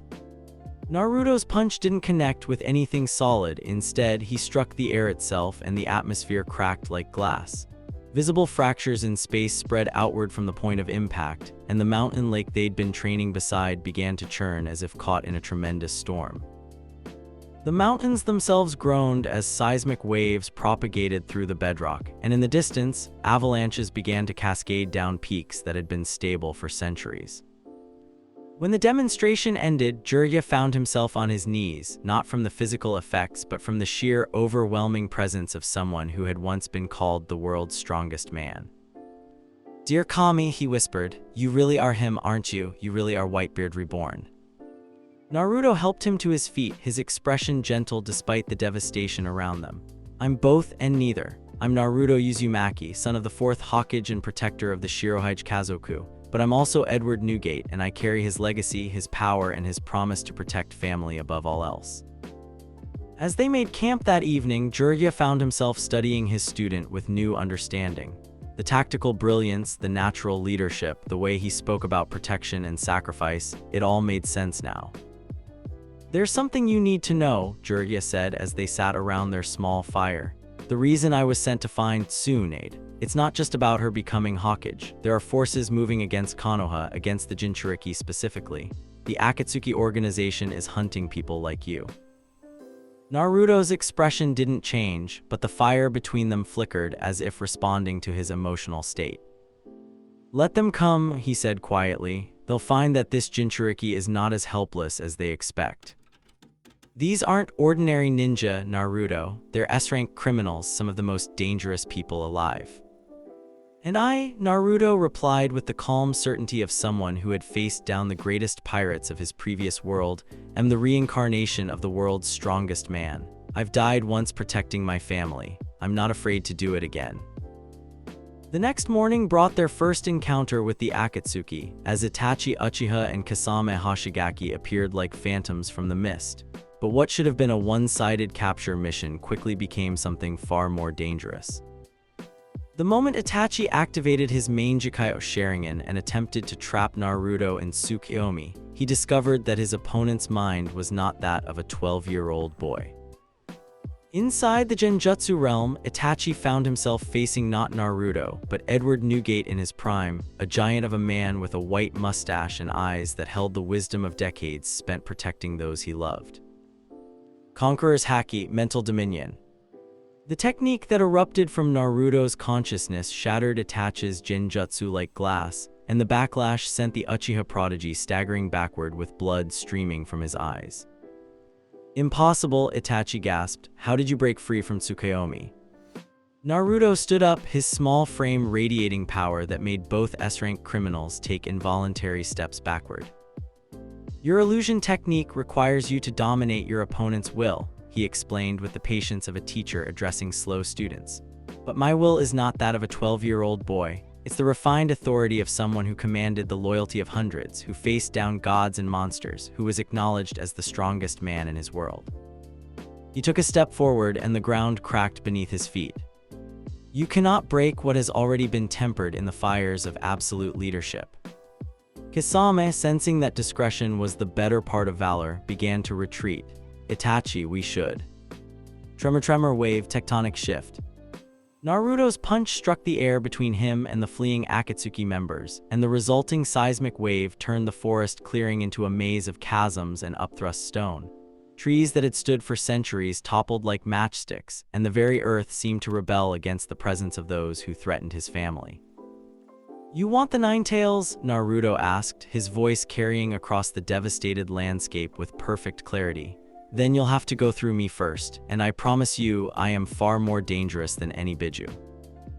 To prove his point, he raised both hands and cracked the sky itself, creating visible fractures in the air that made reality seem fragile and breakable. Itachi and Kisame fled without another word, carrying with them the knowledge that the Nine Tails Jinchuriki was far more than he appeared. When Jiraiya finally caught up to Naruto, he found the boy sitting calmly in the center of the destruction, meditating as if nothing unusual had happened. Did you have to destroy half the forest? Jiraiya asked weakly. They needed to understand, Naruto replied without opening his eyes. The Akatsuki hunt Jinchuriki because they think we're weapons to be collected. I wanted to make it clear that this particular weapon chooses its own targets. That afternoon, they finally reached the town where Tsunade was rumored to be staying. But as they approached the gambling den where the slug Sannin spent her days, Naruto paused outside the entrance. She's in pain, he observed, his voice soft with understanding. Old pain, the kind that comes from losing family you were supposed to protect. Jiraiya nodded grimly. Her little brother and her lover both died in the wars. She's never forgiven herself for not being able to save them. Then she'll understand, Naruto said simply, and pushed open the door. Inside the dim, smoke-filled gambling hall, Tsunade Senju sat hunched over a sake bottle, her legendary beauty marred by lines of grief and self-recrimination. When she looked up and saw Jiraiya approaching with a blonde boy in tow, her expression soured immediately. If you're here to ask me to come back to Konoha, you can save your breath, she said without preamble. I'm done with that life. Even if Konoha needs you, Jiraiya asked, even if the next generation of ninja are depending on you. Tsunade's laugh was bitter and hollow. The next generation? You mean more children to send to their deaths, more families to destroy in the name of duty and honor. That was when Naruto stepped forward and Tsunade felt the same shock of presence that had been affecting people since his birth. But her reaction was different from most. Instead of fear or uncertainty, she felt a strange sense of recognition. You've lost people, Naruto said, settling into the chair across from her without invitation. People you were supposed to protect, people you loved more than your own life. Tsunade's eyes narrowed dangerously. What would a brat like you know about loss? I know what it feels like to watch your children die while you're too far away to save them, Naruto replied, his young voice carrying emotional depths that belonged to someone far older. I know the weight of command when every decision you make determines whether your family lives or dies. I know the crushing guilt of surviving when the people who trusted you didn't. The sake cup slipped from Tsunade's nerveless fingers, shattering on the floor.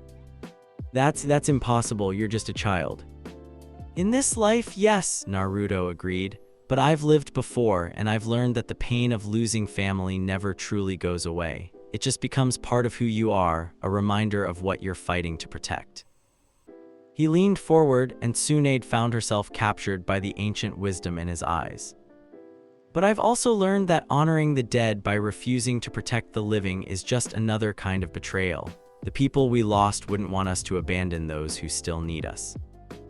Tsunade stared at him for a long moment, seeing something in his expression that reminded her of her grandfather, the same weight of responsibility, the same protective instinct, the same willingness to sacrifice everything for those he loved.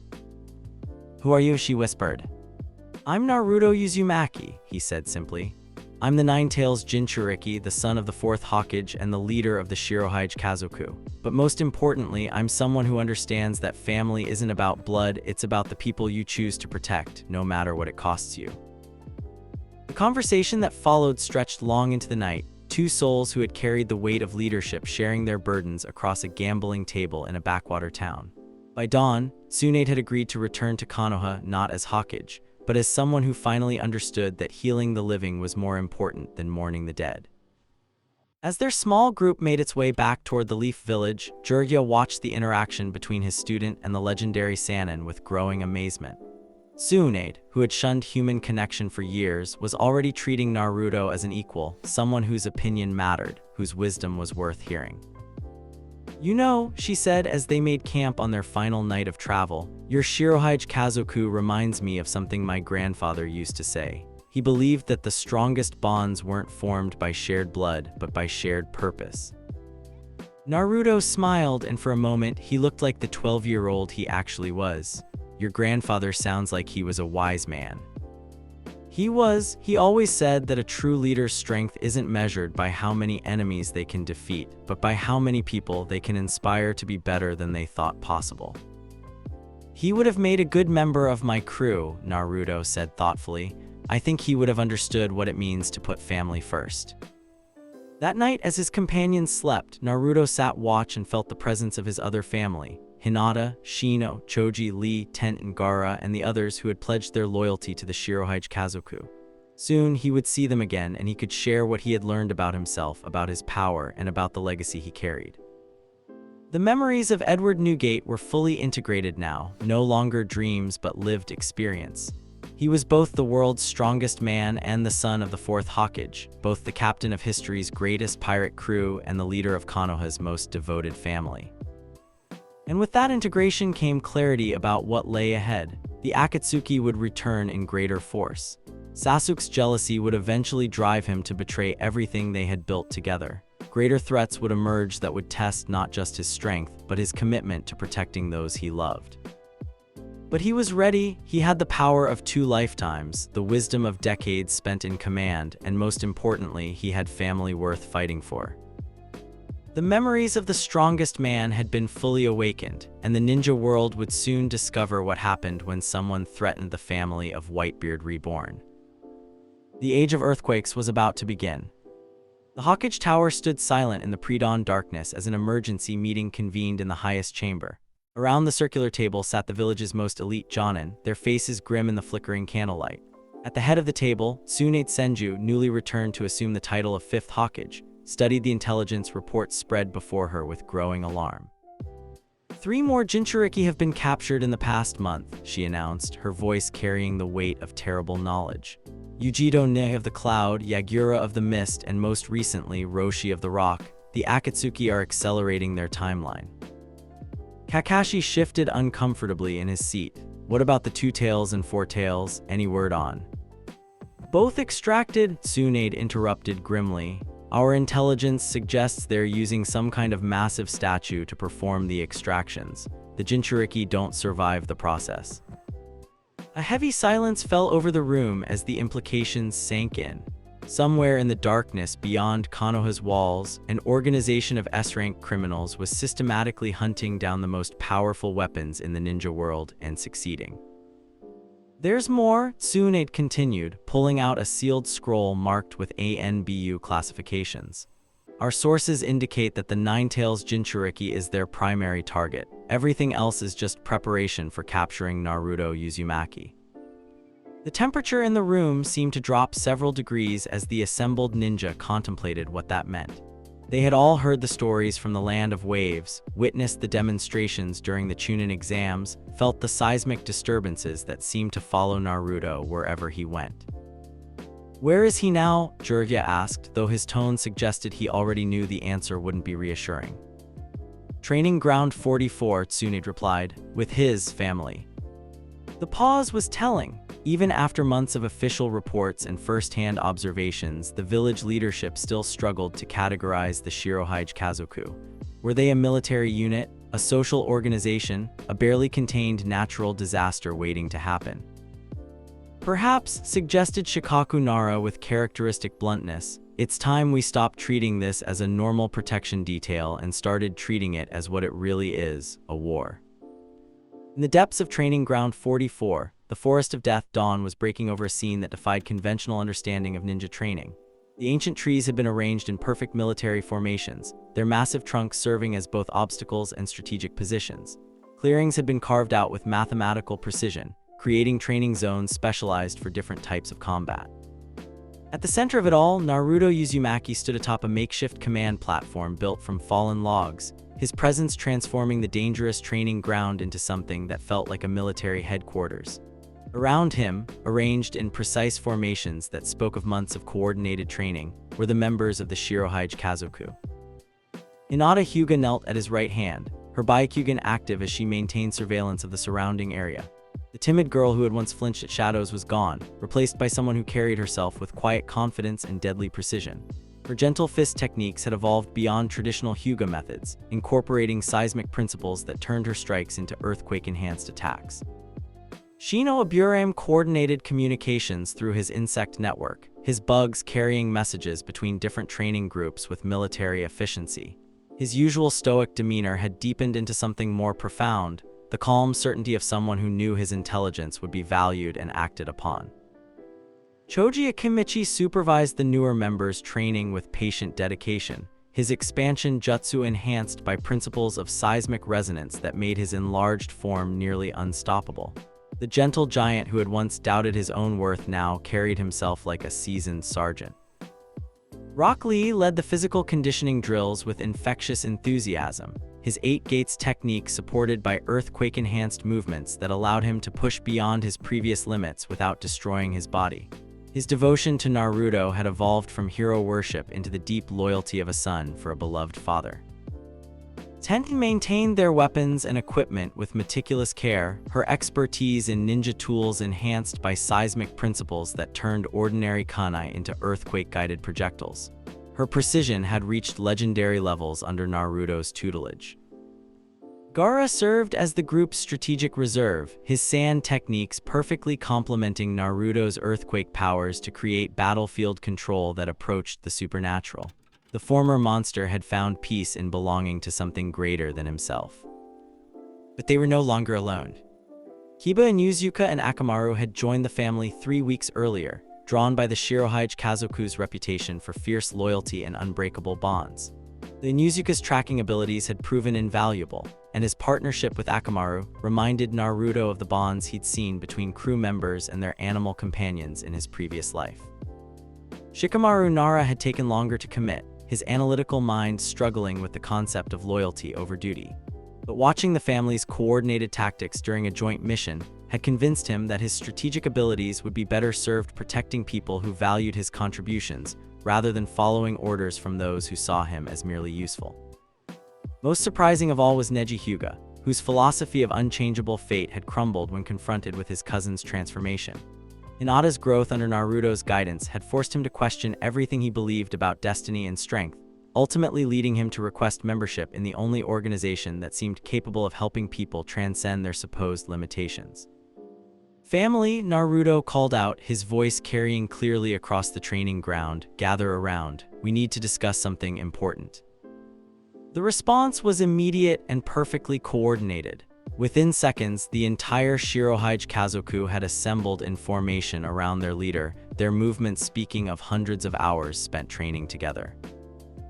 Intelligence reports indicate that the Akatsuki organization has accelerated their Jinchuriki capture operations. Naruto began, his tone serious but calm.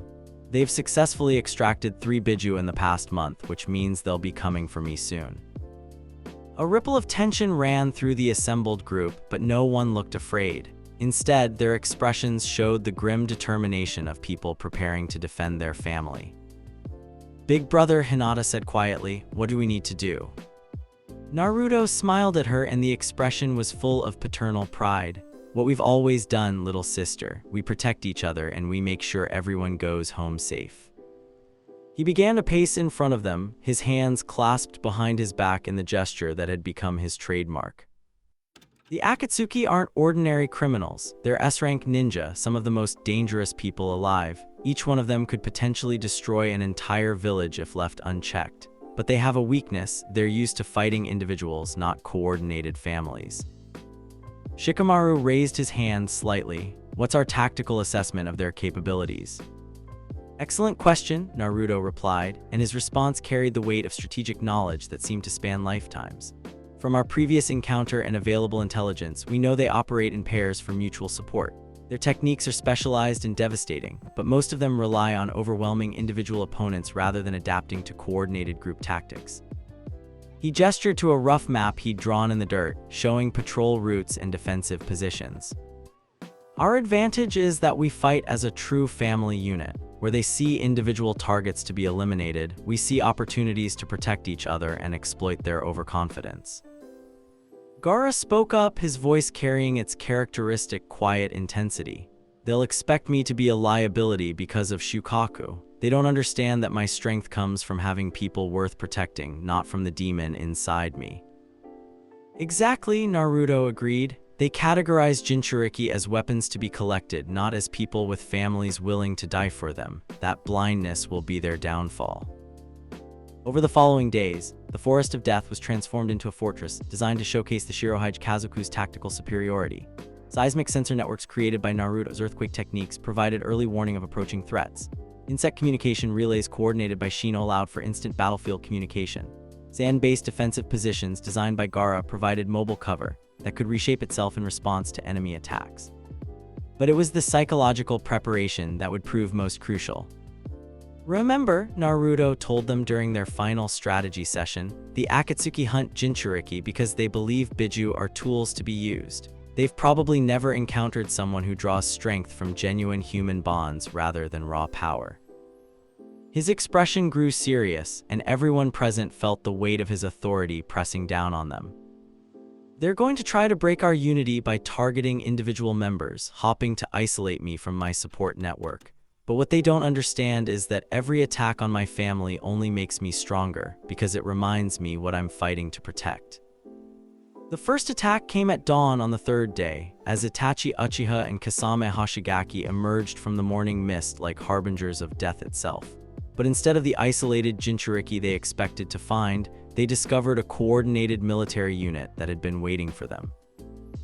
"Byakugan 360 Vision Relay," Hinata called out, her enhanced surveillance technique feeding tactical information to every member of the family through Shino's insect network. "Shadow Possession Battlefield Control," Shikamaru added, his jutsu enhanced by seismic vibrations that allowed him to extend his range far beyond normal limits. "Sand Binding Coordinated Entrapment," Gaara contributed, his defensive techniques working in perfect harmony with the others' abilities.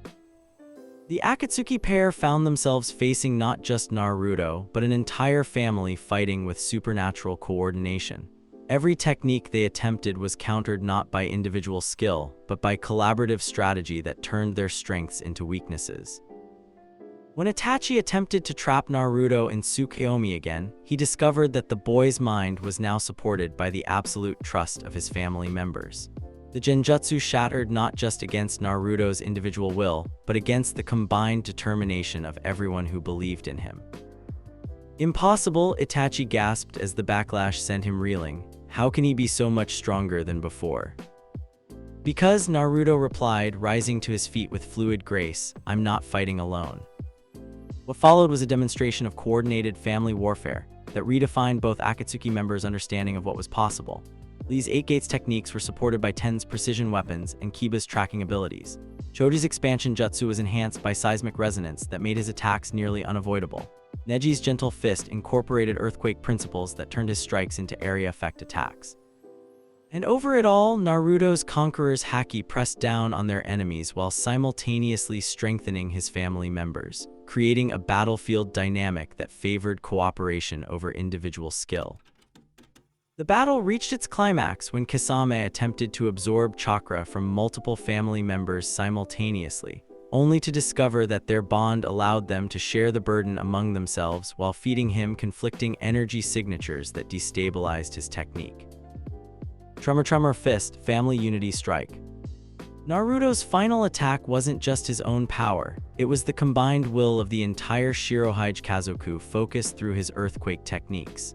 The resulting seismic wave didn't just crack the earth, it created a localized reality distortion that made continuing the battle impossible for the Akatsuki pair. As they retreated into the morning mist, Kisame's parting words carried grudging respect. "We underestimated you, Nine Tails. You're not just a Jinchuriki, you're a force that reshapes everything around it." That evening, as the shirohaji kazoku tended their wounds and celebrated their victory, Naruto stood apart from the group, staring out at the stars with an expression of deep thoughtfulness. Hinata approached him quietly, her gentle presence immediately recognized and welcomed. "Big brother, are you all right?" "I was thinking about the past," he replied softly. "In my previous life, I had a crew of hundreds. We controlled vast territories, commanded respect from allies and enemies alike. But we were reactive. We responded to threats rather than actively hunting down the sources of danger." He turned to face her, and Hinata saw a new determination in his eyes.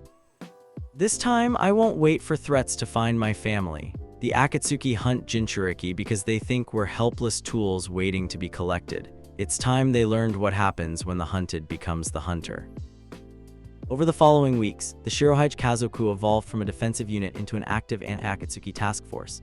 Reconnaissance missions led by Hinata and Shino began tracking Akatsuki movements across multiple nations. Strike teams coordinated by Shikamaru started intercepting their operations before they could capture other Jinchuriki. Rescue operations commanded by Gaara began freeing villages from Akatsuki intimidation. The organization that had once terrorized the ninja world through superior individual power suddenly found itself outmaneuvered by a group that prioritized collective strength over personal glory. Deidara discovered that his artistic explosions were useless against seismic dispersion techniques that scattered the force harmlessly into the earth. Sasori found his puppet mastery countered by coordinated family tactics that turned his numbers advantage into a liability. Hidden learned that his immortality was meaningless when facing opponents who could earthquake bury him so deeply that even his masochistic prayers couldn't reach his god. Kakuzu realized that his multiple hearts were vulnerable to precision strikes guided by insect reconnaissance and enhanced by gentle fist techniques. But the most significant victory came when the shirohaji kazoku successfully rescued Yujiro Ne before her Biju could be extracted. The Cloud Ninja's gratitude and respect led to her requesting membership in the only organization that had proven capable of protecting Jinchuriki from the Akatsuki threat. "You're building something unprecedented," she told Naruto as they sat around the family's evening fire. "A force that protects the protectors, that gives strength to those who carry impossible burdens."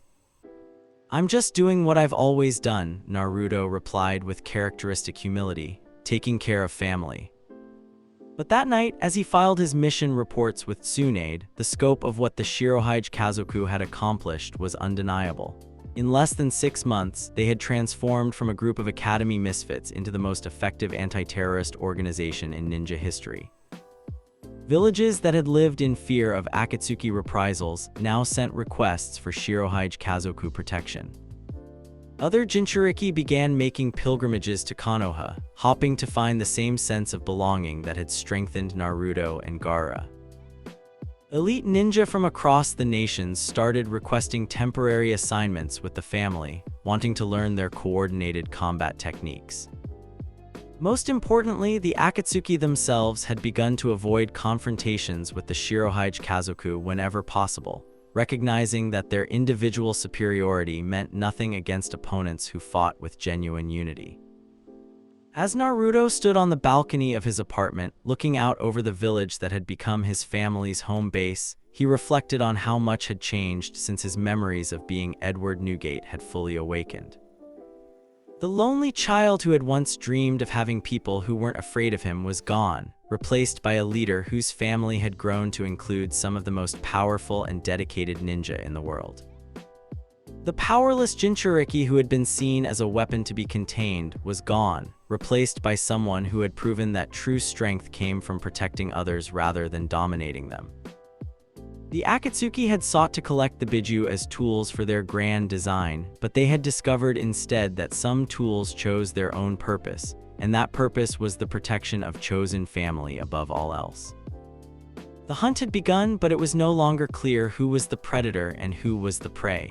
In the shadows of the ninja world, forces were gathering that would soon test everything Naruto had built. But for now, in this moment of quiet victory, the shirohaji kazoku had proven that family bonds could triumph over individual power, that loyalty freely given was stronger than fear imposed, and that sometimes the greatest strength came not from standing alone, but from knowing that someone always had your back. The age of the family hunters had begun, and the ninja world would never be the same. The autumn leaves drifted through the training grounds like falling snow as Sasuke Uchiha stood alone beneath the great oak tree where Team 7 had once gathered for their first mission. 3 years had passed since his return from Orochimaru's tutelage, and the village that welcomed him back was vastly different from the one he had left behind. The shirohaji kazoku had grown from a small family unit into what many whispered was Konoha's true military elite. Their compound in the rebuilt district bore the unmistakable marks of Naruto's influence. Buildings designed with seismic principles, training grounds that incorporated earthquake-resistant architecture, and most telling of all, the constant stream of visitors seeking to join the family that had redefined what it meant to be a ninja. Sasuke watched from his position of bitter isolation as Sakura Haruno emerged from the Kazoku compound, her medical bag slung over her shoulder and her face glowing with the quiet satisfaction of someone who had found her true calling. The girl who had once chased after him with desperate devotion now barely acknowledged his presence, her attention focused entirely on the family that had given her purpose beyond romantic fantasies. "Sakura," he called out, his voice carrying the commanding tone that had once made her heart flutter. She turned toward him with polite acknowledgement, but none of the warmth that had once defined their interactions. "Sasuke, is there something you need?" The casual dismissal in her tone was like a blade between his ribs. "I wanted to talk to you, about us, about what we had before I left." "What we had," Sakura interrupted gently but firmly, "was a childhood crush based on surface impressions. I was infatuated with the idea of you, not the reality of who you actually are." Sasuke's Sharingan activated involuntarily, the three-tomo pattern spinning with emotional turbulence. "And what about him? What about Naruto? You think he's better than me?" Sakura's expression softened with something that might have been pity. "This isn't about better or worse, Sasuke. It's about the difference between someone who builds people up and someone who tears them down. Naruto saw potential in me that I didn't even know existed. He gave me a family that values my contributions and supports my growth." She gestured toward the compound behind her, where the sounds of training and laughter drifted through the evening air. "When I make a mistake during a mission, my family helps me learn from it. When I succeed, they celebrate with me. When I doubt myself, they remind me of my worth. That's what love looks like, Sasuke, not the desperate need to prove yourself worthy of someone's attention." The comparison stung because it was accurate. Since his return, Sasuke had expected to resume his place as the village's premier young talent, only to discover that his absence had allowed others to surpass him in ways that raw power couldn't compensate for.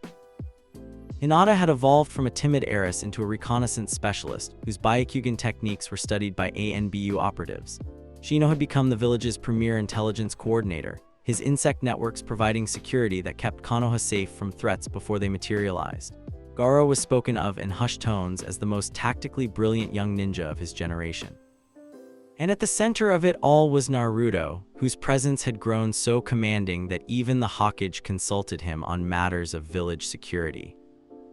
"He's not special," Sasuke said, his voice tight with suppressed rage. "He's just a Jinchuriki with delusions of grandeur. Everything he has, everything he's built, it's all borrowed power from the Nine Tails."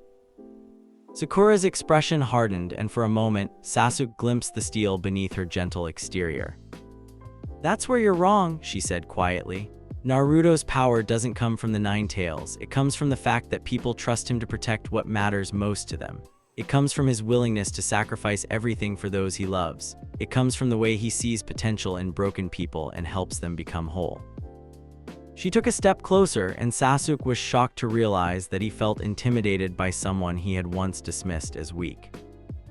"You want to know the real difference between you and Naruto? He came back from a training journey stronger because he learned to value his connections to others.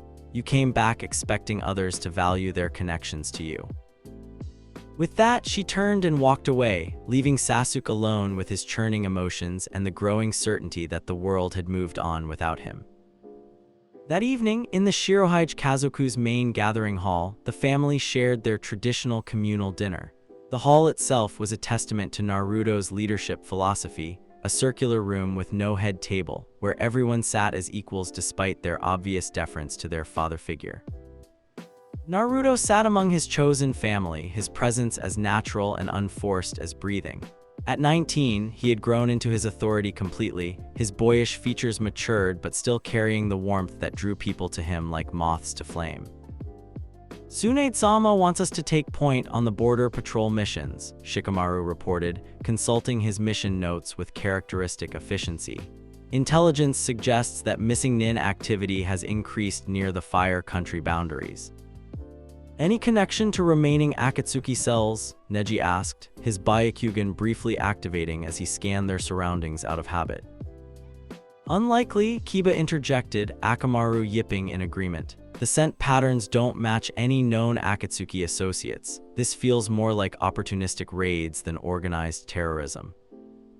Naruto nodded thoughtfully, his tactical mind processing the information with the skill of someone who had spent lifetimes commanding military operations. "We'll take it in shifts," he decided. 3-team rotation with full family support structure. Nobody goes out without backup and everyone checks in every 6 hours. "Big brother," Hinata said softly, using the title that had become natural between them, "there's something else we need to discuss." The gentleness in her tone immediately put everyone on alert. Hinata only used that particular inflection when she was about to deliver news that would upset their father figure. "Sasuke has been asking questions about our training methods," she continued. "He's approached several of our members trying to learn our coordination techniques." A ripple of tension ran through the assembled family. They all knew about Sasuke's return, his obvious jealousy of their success, and his growing isolation from the village community that had once idolized him. "What kind of questions?" Naruto asked, though his tone suggested he already suspected the answer. "Technical questions," Tenten replied, her weapon maintenance pausing as she focused on the conversation.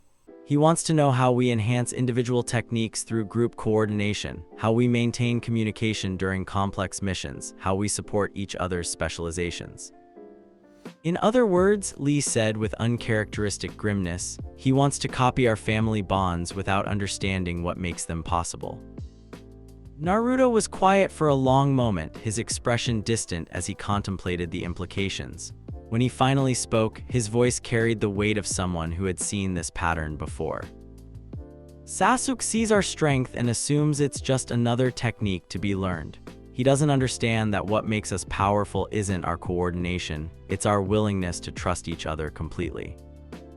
"What do we do about it?" Choji asked, his usual gentle demeanor shadowed by protective concern.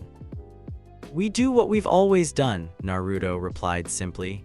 "We protect our family, and we don't compromise our bonds for the sake of someone who refuses to understand their value." But even as he spoke those words, Naruto felt a familiar ache in his chest. The memories of Edward Newgate carried the pain of watching promising young people choose power over connection, ambition over loyalty. He had hoped that Sasuke might be different, that their shared history might mean something more than competitive rivalry. Those hopes were shattered 3 days later when the Shirohige Kazoku returned from a successful border patrol mission to find their compound under attack. Sasuke stood in the center of their main courtyard, his Mangekyo sharing and blazing with malevolent power as he faced off against the family members who had been left to guard their home. Around him, black flames from his Amaterasu technique licked at the buildings that represented everything the Kazoku had built together. "Where is he?" Sasuke demanded, his voice distorted by rage and jealousy. "Where is the false king who thinks he can command loyalty through weakness?" Yujiro, who had been overseeing the compound's defenses, stood between Sasuke and the younger family members, her two tails chakra flickering around her like protective flame. "Stand down, Uchiha," she warned, her voice carrying the authority of someone who had survived the Akatsuki's hunt. "You're attacking innocent people." "Innocent?" Sasuke laughed, and the sound was empty of anything resembling warmth.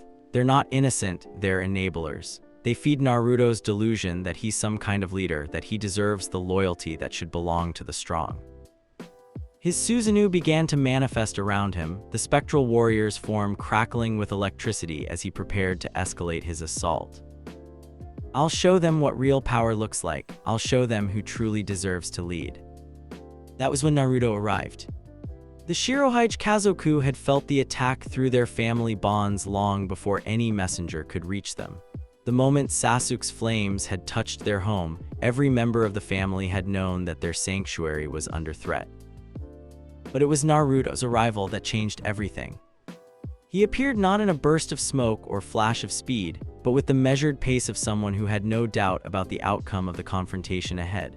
The air around him seemed to thicken with barely contained power, and the ground itself responded to his presence with subtle tremors that spoke of vast forces held in check. "Sasuke," he said quietly, his voice carrying clearly across the courtyard despite its conversational tone, "you're attacking my family." The Uchiha turned toward him, Mangekyou Sharingan spinning with hatred and jealousy that had festered for years.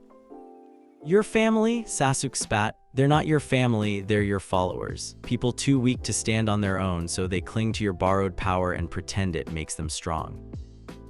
Naruto looked around at the damage Sasuke had inflicted, scorch marks on buildings that held memories of countless family gatherings, weapon marks on training equipment that had been carefully maintained by loving hands, fear in the eyes of younger members who had never expected to be attacked in their own home. When he looked back at Sasuke, the ancient depths in his eyes had hardened into something cold and implacable. "You're right about one thing," Naruto said, his voice dropping to a tone that made everyone present feel the weight of absolute authority. "They are my family, and I protect my family." What erupted from Naruto in that moment was power beyond anything he had previously displayed. The Gura no Mi awakened to its full potential, and with it came the complete authority of Conqueror's haki refined by decades of command. The very air began to crack under the force of his will, visible fractures spreading outward from where he stood. The ground beneath their feet didn't just tremble, it became an extension of his emotional state, shifting and reshaping itself in response to his determination to protect those he loved. Conqueror's haki, absolute dominion. The technique that washed over the courtyard was unlike anything the ninja world had ever experienced. It wasn't just intimidation or overwhelming presence. It was the weight of someone who had commanded the loyalty of hundreds, who had been acknowledged as the strongest man in his world, who carried the accumulated authority of 2 lifetimes spent protecting family. Sasuke's Susanoo flickered and dimmed under the assault, his Mangekyou Sharingan struggling to maintain focus against the crushing certainty of someone whose will was absolutely unshakable. "Impossible," he gasped, falling to one knee as the pressure threatened to drive him into the ground. This isn't ninja power." "You're right," Naruto agreed, taking a step forward that caused new cracks to appear in the air itself. "This is something older, something that understands what family really means." The battle that followed was less a fight than a natural disaster. Naruto's earthquake techniques turned the courtyard into his personal weapon, creating controlled seismic events that countered every one of Sasuke's attacks without endangering his family members. When Sasuke launched Amaterasu flames, Naruto's spatial distortions redirected them harmlessly into the earth. When the Uchiha activated his Susanoo's full form, Naruto's tremor techniques destabilized the spectral warrior's footing until it collapsed under its own weight.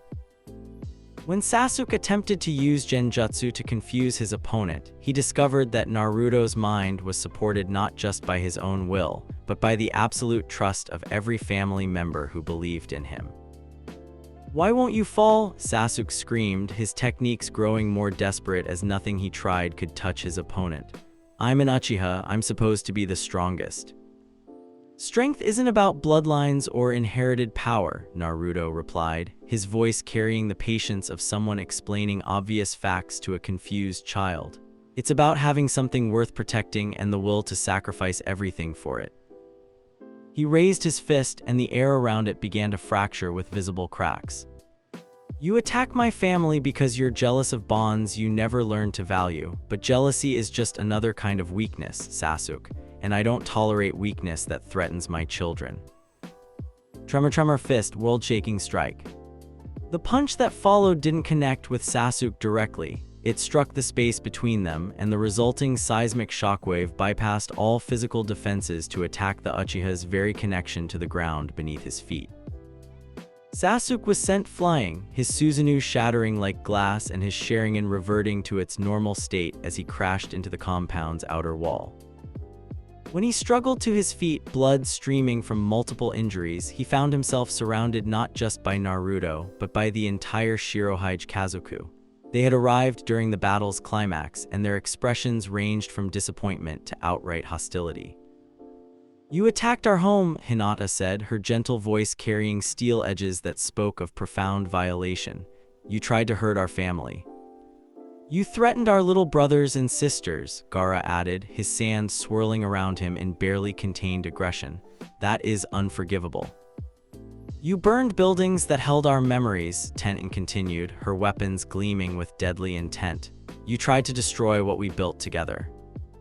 Sasuke looked around at the circle of faces, people he had once considered beneath his notice, now radiating the kind of unified threat that made S-rank criminals retreat in terror.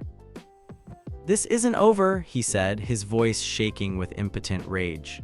I'll find a way to prove that individual strength matters more than your pathetic family bonds. Yes, it is, Naruto replied with quiet finality.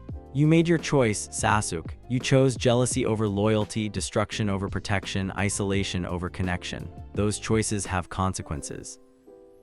He gestured to the damaged compound around them, the scorch marks and weapon scars that would remind the family of this betrayal for years to come. You're no longer welcome here, you're no longer considered family, and if you ever threaten my children again, I'll remind you why they used to call me the world's strongest man. The threat was delivered with such calm certainty that even Sasuke, consumed by rage as he was, felt a chill of recognition. This wasn't the loud, boastful boy he had once known. This was someone who had commanded the seas themselves, who had faced down gods and monsters, who had died protecting his family and been reborn to do it again. As Sasuke limped away from the compound, his departure was watched by dozens of eyes that held no sympathy, no regret, only the cold satisfaction of seeing a threat to their family neutralized. That evening, as the shirohaji kazoku worked together to repair the damage from Sasuke's attack, Sakura approached Naruto with tears in her eyes. I'm sorry, she said quietly. I should have seen this coming. I should have warned you. You have nothing to apologize for, Naruto interrupted gently, pulling her into a protective embrace. Sasuke made his own choices. You can't save someone who doesn't want to be saved. But he was our teammate. He was family once. He was, Naruto agreed, his voice heavy with old pain. But family isn't just about shared history. It's about shared values, shared commitment to protecting each other. Sasuke never understood that. He looked around at the family members working together to restore their home, their faces showing determination rather than despair. Real family doesn't abandon each other when things get difficult. Real family doesn't attack each other out of jealousy. Real family chooses to stay together and build something better than what they had alone. As the weeks passed and the compound was restored to its former glory, the effects of Sasuke's betrayal rippled throughout Konoha. The Uchiha's attack on the shirohaji kazoku had been witnessed by numerous villagers, and his subsequent exile had been approved unanimously by the village council. More importantly, it had demonstrated once and for all that the bonds forged by choice and mutual respect were stronger than those based on shared history or obligation. Other ninja families began adopting shirohaji kazoku principles in their own operations, creating support networks that prioritized emotional bonds alongside tactical coordination. The Ninja Academy started teaching courses on family unit tactics, using the kazoku's methods as examples of how genuine trust could enhance combat effectiveness. Villages across the ninja world sent delegations to study their organizational structure, hoping to replicate their success in creating loyalty that transcended individual ambition. But for Naruto himself, the victory felt hollow.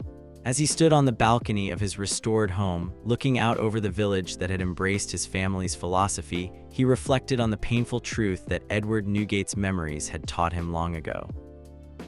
Not everyone could be saved. Not everyone wanted to be part of something greater than themselves. And sometimes, protecting the family you had built meant accepting the loss of those who chose a different path. Sasuke Uchiha had made his choice, and it had led him into the darkness of exile and isolation. There would be other encounters, other attempts to prove his individual superiority over collective strength, but those were battles for another day. Tonight, Naruto was content to listen to the sounds of his family's laughter drifting up from the compound below, to feel the presence of people who had chosen to be together not out of obligation or fear, but out of genuine love and mutual respect. The Uchiha's betrayal had ended, but the shirohaji Kazoku's legacy would continue. In a world that too often valued power over compassion, individual achievement over collective support, they had proven that chosen family could triumph over blood loyalty, that trust freely given was stronger than fear imposed. The age of the true family had begun, and no amount of jealousy or ambition could destroy what had been built on the unshakable foundation of genuine love. The war drums of the Fourth Great Ninja War echoed across the battlefield as dawn broke over the assembled forces of the allied shinobi coalition. On a raised plateau overlooking the vast expanse of ninja from 5 nations, Naruto Uzumaki stood with the bearing of a seasoned general despite his 20 years, his presence transforming the command post into something that felt like the bridge of a legendary warship. Around him, the shirohaji Kazoku had evolved into the allied forces' premier tactical unit, their coordination so seamless that they operated more like extensions of a single will than individual fighters. But the scope of their influence had grown beyond anything the ninja world had previously imagined. Hinata served as the coalition's primary intelligence coordinator, her Byakugan enhanced by years of seismic training, allowing her to monitor battlefield conditions across impossible distances. Her gentle voice carried absolute authority as she directed reconnaissance operations spanning multiple fronts. Shikamaru had become the war's chief strategic planner, his analytical mind working in perfect harmony with Naruto's tactical instincts to create battle plans that accounted for thousands of variables simultaneously. Gaara, now Kazekage, commanded the sand forces while maintaining his position as Naruto's most trusted lieutenant. His sand techniques evolved to complement earthquake powers in ways that redefined battlefield control. Lee led the coalition's elite assault teams, his 8 gates technique enhanced by seismic principles that allowed him to channel devastating force without destroying his own body. Neji coordinated defensive operations with gentle fist techniques that incorporated earthquake vibrations, turning traditional Hyuga methods into area denial weapons. But they were no longer alone in their family bonds.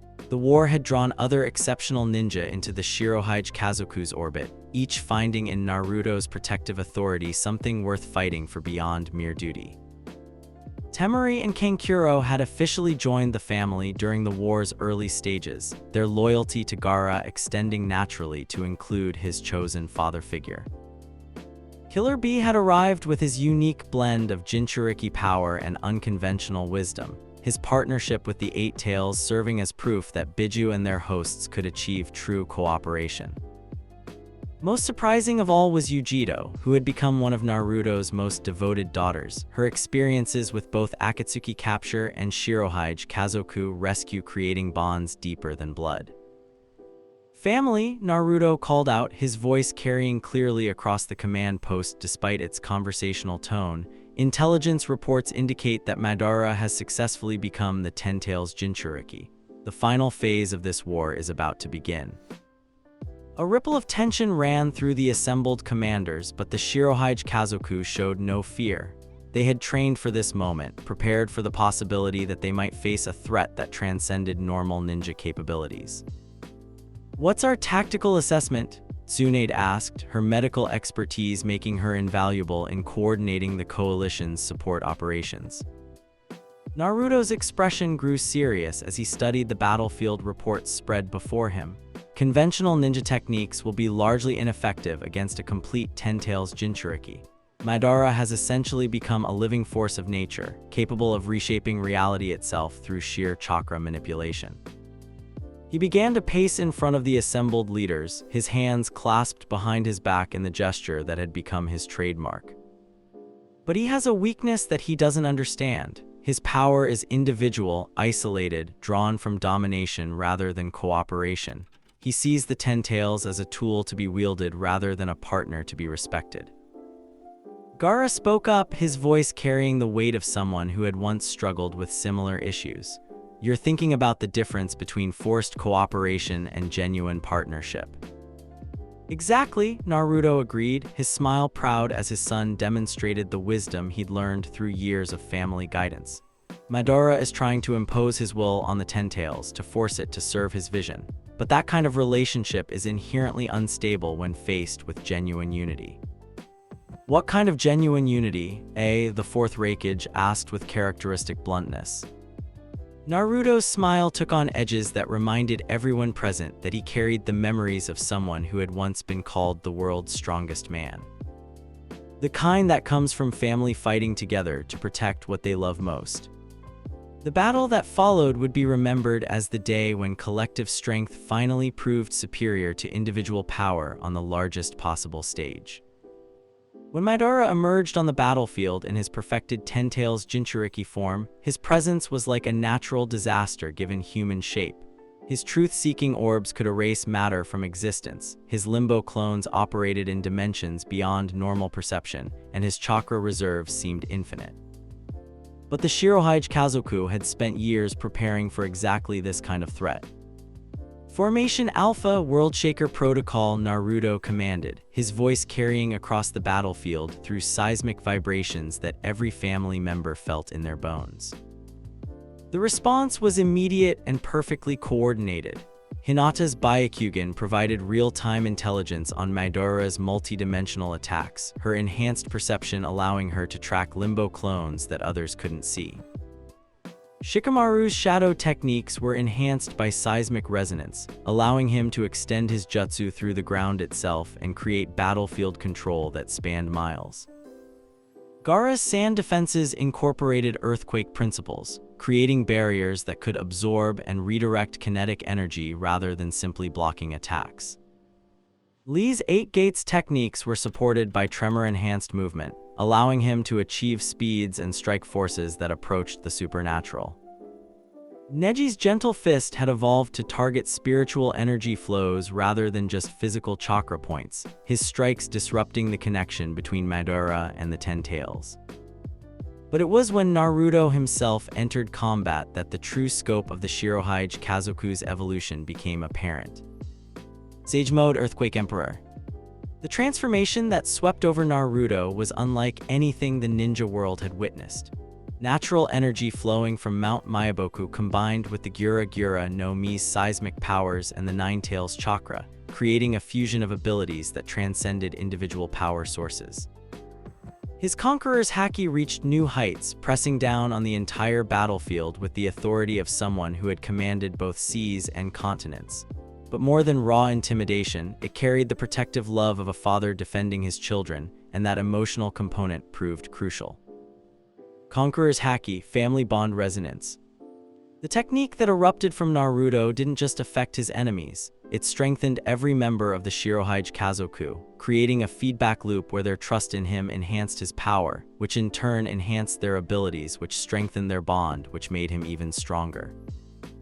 Madara, for all his overwhelming individual might, found himself facing something he had never encountered, an opponent whose strength came not from personal ambition, but from the absolute determination to protect those he loved.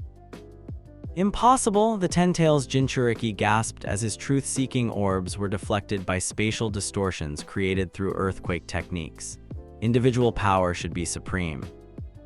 "You're thinking like someone who never learned what family means," Naruto replied, his voice carrying the wisdom of 2 lifetimes spent in command.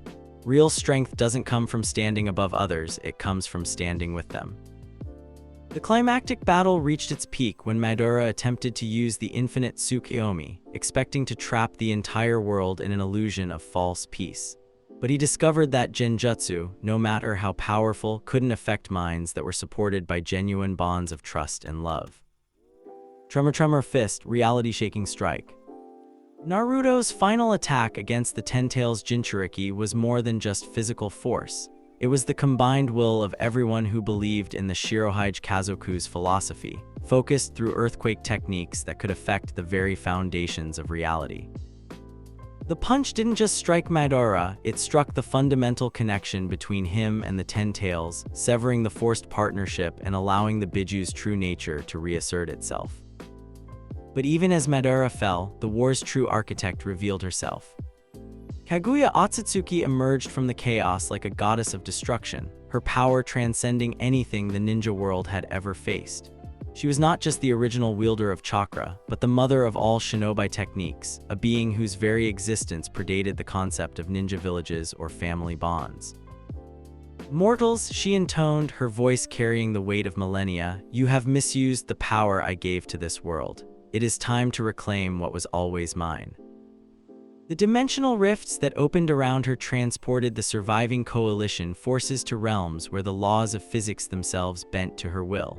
Gravity fields that could crush mountains, ice dimensions that froze time itself, lava worlds where the very air burned with primordial fire. But the shirohaji kazoku had an advantage that even Kaguya couldn't fully comprehend. They fought not as individuals seeking to survive, but as a family determined to protect each other. Sage of Six Paths Mode, Whitebeard's authority. The transformation that swept over Naruto as Hagoromo's power combined with his inherited abilities was beyond anything he had previously achieved. The Sage of Six Paths chakra resonated perfectly with Edward Newgate's spiritual authority, creating a fusion that transcended the boundaries between different power systems. His truth-seeking orbs were infused with seismic energy, making them capable of affecting not just matter but the space-time continuum itself. His Six Paths techniques incorporated Conqueror's haki, creating attacks that targeted both physical form and spiritual essence simultaneously. Most importantly, his connection to the shirohaji kazoku allowed him to share this enhanced power with his family members, creating a distributed network of 6 paths-level abilities that operated in perfect coordination. Family Unity Formation, World Guardian Protocol. The technique that the shirohaji kazoku unleashed against Kaguya was beyond individual jutsu. It was the manifestation of their collective bond given physical form. Hinata's Byakugan achieved dimensional sight, allowing her to track Kaguya's movements across multiple realities simultaneously. Gaara's sand transcended material limitations, becoming a conceptual barrier that could block attacks that existed outside normal spacetime. Lee's 8 gates broke through not just physical limitations but dimensional boundaries, allowing him to strike targets that existed in parallel realities. Shikamaru's shadows evolved into temporal bindings, restraining opponents across multiple timelines simultaneously. And through it all, Naruto's earthquake powers served as the foundation that held reality stable, preventing Kaguya's dimensional manipulations from tearing apart the fabric of existence itself. "How is this possible?" Kaguya demanded as her all-killing ash bones were deflected by seismic barriers that existed in multiple dimensions simultaneously. Individual power should be absolute. "You're making the same mistake as Madara," Naruto replied, his voice carrying the patient authority of someone explaining fundamental truths to a confused child. "You think strength comes from standing above others, from imposing your will through superior force." He gestured to his family members, who moved around him with supernatural coordination despite the chaos of their multi-dimensional battlefield. "But real strength, the kind that lasts, the kind that matters, comes from standing with people who trust you, who believe in you, who will follow you not because they have to, but because they choose to." Six Paths Tremor Seal. The final technique that ended Kaguya's threat was not just Naruto's power, but the combined will of the entire shirohaji kazoku focused through 6 paths enhancement and earthquake manipulation. Hinata's absolute trust became spiritual binding that held Kaguya's form stable. Gaara's protective love became dimensional anchoring that prevented her from escaping through space-time rifts. Lee's unwavering loyalty became temporal locking that froze her in a single moment of vulnerability. Shikamaru's strategic brilliance became conceptual entrapment that sealed her across multiple realities simultaneously. And Naruto's paternal love for his chosen family became the unbreakable foundation that held the seal together across all dimensions and timelines. As Kaguya was drawn into the sealing matrix, her final words carried grudging respect for something she had never encountered in her millennia of existence. "You have created something new," she acknowledged. "Power that grows stronger through connection rather than domination. Perhaps mortals have learned something I never understood." The silence that followed her sealing was deafening, broken only by the gradual return of normal spacetime as the dimensional rifts collapsed and reality stabilized around them. When the surviving coalition forces found themselves back on the original battlefield, they discovered that the war was truly over. Madara was gone, Kaguya was sealed, and the Ten Tails had been peacefully distributed back into its component Biju. But more than just a military victory, the Fourth Great Ninja War had proven something fundamental about the nature of power itself. Individual strength, no matter how overwhelming, could be defeated by collective unity based on genuine bonds of trust and love. Inherited power, whether from bloodlines or ancient techniques, was less important than chosen connections forged through shared struggle and mutual support. Domination and control would always be inferior to protection and cooperation when facing threats that transcended normal understanding. As the shirohaji kazoku gathered around their father figure in the aftermath of their greatest victory, Naruto looked at each of their faces and saw not just skilled ninja, but the family he had promised to protect across any world, any dimension, any threat. "We did it," Hinata said softly, her voice filled with wonder at their survival. "Together," Gaara added, his usual stoic demeanor cracking to reveal genuine warmth. "As family," Lee concluded, his enthusiasm undimmed despite their exhaustion. "Always as family," Naruto agreed, pulling them all into an embrace that somehow encompassed not just the present moment, but the accumulated love and loyalty of 2 lifetimes spent building bonds that transcended individual ambition. The Ten Tails had been defeated not through superior force, but through superior unity. Kaguya had been sealed not by overwhelming power, but by unshakable bonds of trust and love. The age of Haki Supreme had ended not with domination, but with protection. The world's strongest man had finally found the family worth fighting for, and that family had proven strong enough to shake the very foundations of reality itself.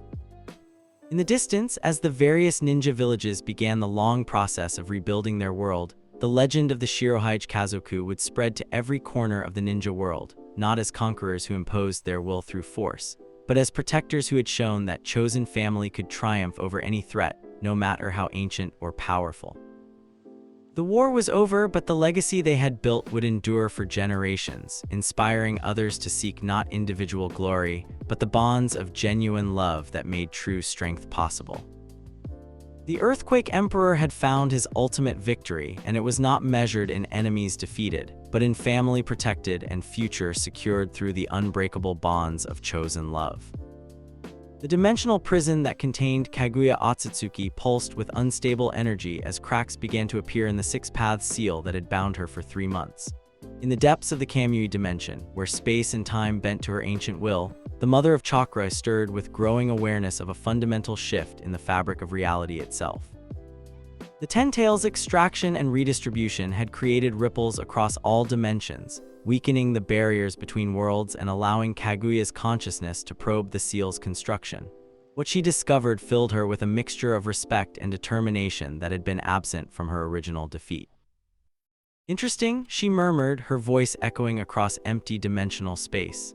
"The boy who sealed me, he carries the essence of something that does not belong to this reality. a soul that has crossed the barriers between worlds, bringing power that predates even my own arrival on this planet. Her Byakugan pierced through the dimensional barriers, focusing on the shirohaji kazoku compound in Konoha where Naruto Uzumaki sat in meditation, unconsciously maintaining the seals that kept her imprisoned through his connection to the Six Paths power. Edward Newgate, she whispered, the name carrying weight across dimensional space. The world's strongest man, they called you in that other reality. A being who commanded seas through will alone, who built empires through loyalty rather than fear. You interest me, child of two worlds. The seal began to crack more rapidly as Kaguya focused her millennia of accumulated power on its weak points. But rather than simple escape, she was planning something far more significant, a confrontation that would determine not just her freedom, but the ultimate nature of power itself. In Konoha, the morning brought troubling reports to the Hokage's office where Tsunade met with the village's senior leadership. The seismic monitoring stations that had been established to track Naruto's power fluctuations were registering disturbances that seemed to originate from outside normal spacetime. The readings don't make sense, Shizune reported, her medical training making her valuable in analyzing the chakra signatures. It's as if something incredibly powerful is probing the dimensional barriers around the village. Kaguya, Naruto said quietly from his position near the window, his eyes distant as he felt the pressure against the seals he maintained. She's testing the prison we built around her. Kakashi, now recovered from the war's injuries, studied his former student with growing concern. How much longer can the seal hold? Not long, Naruto admitted, his hand unconsciously moving to his chest where the Six Paths power resonated with barely contained energy. She's learned something about my true nature, about the power I carry from my previous life. That knowledge is allowing her to attack the seal's conceptual foundation rather than just its physical structure. Before anyone could respond, the very air in the office began to shimmer with dimensional distortions. Cracks appeared in space itself, spreading outward like a spider web of fractured reality, and through those cracks came a presence that made even Tsunade take an involuntary step backward. Kaguya Otsutsuki materialized in the center of the room, but not as the desperate, rage-filled entity they had sealed months earlier. This version of the Mother of Chakra carried herself with the regal bearing of someone who had transcended her previous limitations, her rin sharing and blazing with understanding that encompassed both her original power and new insights gleaned from studying her captivity. Greetings, mortals, she said, her voice carrying harmonics that seemed to resonate in multiple dimensions simultaneously. I have come not for conquest, but for understanding. Specifically, I wish to comprehend the nature of the one who calls himself Naruto Uzumaki, but carries the soul of Edward Newgate. The ANBU guards moved to surround her, but Kaguya simply raised one hand and space itself bent to create barriers that made physical approach impossible. I mean no harm to your village or its people, she continued, her gaze fixed entirely on Naruto. But I must know, how does power that originates beyond the boundaries of this reality function within the framework of chakra and ninja techniques? Naruto stepped forward, his presence immediately filling the room with the weight of authority that belonged to someone who had commanded both seas and continents. You want to understand the soul singularity event, how my death in one world allowed my essence to cross dimensional barriers and be reborn here. Precisely, Kaguya replied, and for the first time since her introduction to the ninja world, her voice carried genuine curiosity rather than imperial command. In my millennia of existence, I have never encountered a being who successfully transcended dimensional boundaries while retaining their essential nature. You are an impossibility that somehow became possible. And you think that understanding my nature will help you, escape your own dimensional prison? Naruto asked, though his tone suggested he already knew the answer was more complex. Kaguya's smile was subtle but carried depths that spoke of plans spanning eons. I think that understanding your nature will allow me to transcend the limitations that have defined my existence since I first consumed the chakra fruit. You have shown me that power can grow through connection rather than domination, that strength can be enhanced through willing cooperation rather than forced subjugation. She gestured to the dimensional cracks around her, which were somehow not damaging the office despite their obvious reality warping effects. I wish to learn from you, Edward Newgate, to understand how someone who was once called the world's strongest man built an empire based on love rather than fear. and in exchange, I offer you something no being in this reality has ever possessed: knowledge of how to fully integrate powers that originate from different dimensional frameworks. The offer hung in the air like a challenge, and Naruto felt the weight of a decision that would affect not just his own development, but the future of everyone he had sworn to protect. "Family meeting," he said quietly, and the words carried through the village on seismic vibrations that every member of the shirohaji kazoku felt in their bones. Within minutes, the Hokage's office had been transformed into an impromptu war council, as the family's core members assembled with the efficiency that had made them legendary. Hinata, Gaara, Shikamaru, Lee, Neji, Tent, Choji, Shino, Kiba, Yujito, Killer Bee, and a dozen others filled the space, their presence creating a unified field of chakra and loyalty that made even Kaguya nod with apparent approval. "She wants to make a deal," Naruto explained, his tone carrying the weight of someone who had negotiated with gods and monsters in his previous life. Knowledge of dimensional power integration in exchange for training in transcendent authority techniques. Hinata activated her Byakugan, studying Kaguya's chakra signature with the expertise of someone who had learned to see beyond surface appearances. "She's different than before. The rage is gone, replaced by something that feels like genuine intellectual curiosity." "The question," Shikamaru said with characteristic directness, "is whether we can trust someone whose previous actions nearly destroyed the world." "The better question," Gaara added, his sand responding to his emotional state by creating protective barriers around the family, "is whether we can afford not to explore this opportunity. If there are other threats like Kaguya out there, understanding dimensional power could be crucial." Kaguya listened to their discussion with apparent fascination, her Rin sharing and analyzing not just their words but the underlying bonds that connected them. "Remarkable," she murmured. "Even in the face of potentially existential danger, your first concern is for each other's safety and the long-term protection of your family. This is the foundation of the power that defeated me, not superior technique, but superior unity." "It's also the reason you can't be trusted unconditionally," Neji said bluntly, his Byakugan tracking her movements for any sign of deception. "Your previous actions showed a willingness to sacrifice entire populations for your own goals." "True," Kaguya acknowledged without defensiveness, "but my previous actions were based on a fundamental misunderstanding of the nature of power itself. I believed that strength came from standing above others, from imposing my will through superior force. Watching your family fight as a coordinated unit has shown me that there are forms of power I never comprehended."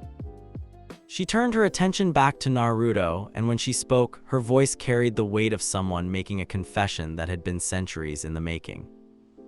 "I have spent millennia as the most powerful being in this reality, yet I was defeated by a group of mortals who drew strength from their connections to each other. That defeat taught me something I had never learned in all my years of existence. That isolation, no matter how powerful, is ultimately a form of weakness." "So you want to learn our methods," Lee said, his usual enthusiasm tempered by wariness. "But what assurance do we have that you won't use that knowledge against us?" Kaguya considered this for a long moment, her ancient wisdom clearly weighing the implications of her next words. "I offer you something more valuable than mere assurance," she said finally. "I offer you partnership. Not as superior and subordinate, but as beings who can teach each other things that transcend our individual limitations." The silence that followed was profound, broken only by the subtle seismic vibrations that indicated Naruto's deep contemplation. When he finally spoke, his voice carried the accumulated wisdom of 2 lifetimes spent making impossible decisions. "Conditional partnership," he said. "You help us understand dimensional power integration, and we help you learn what it means to be part of something greater than yourself.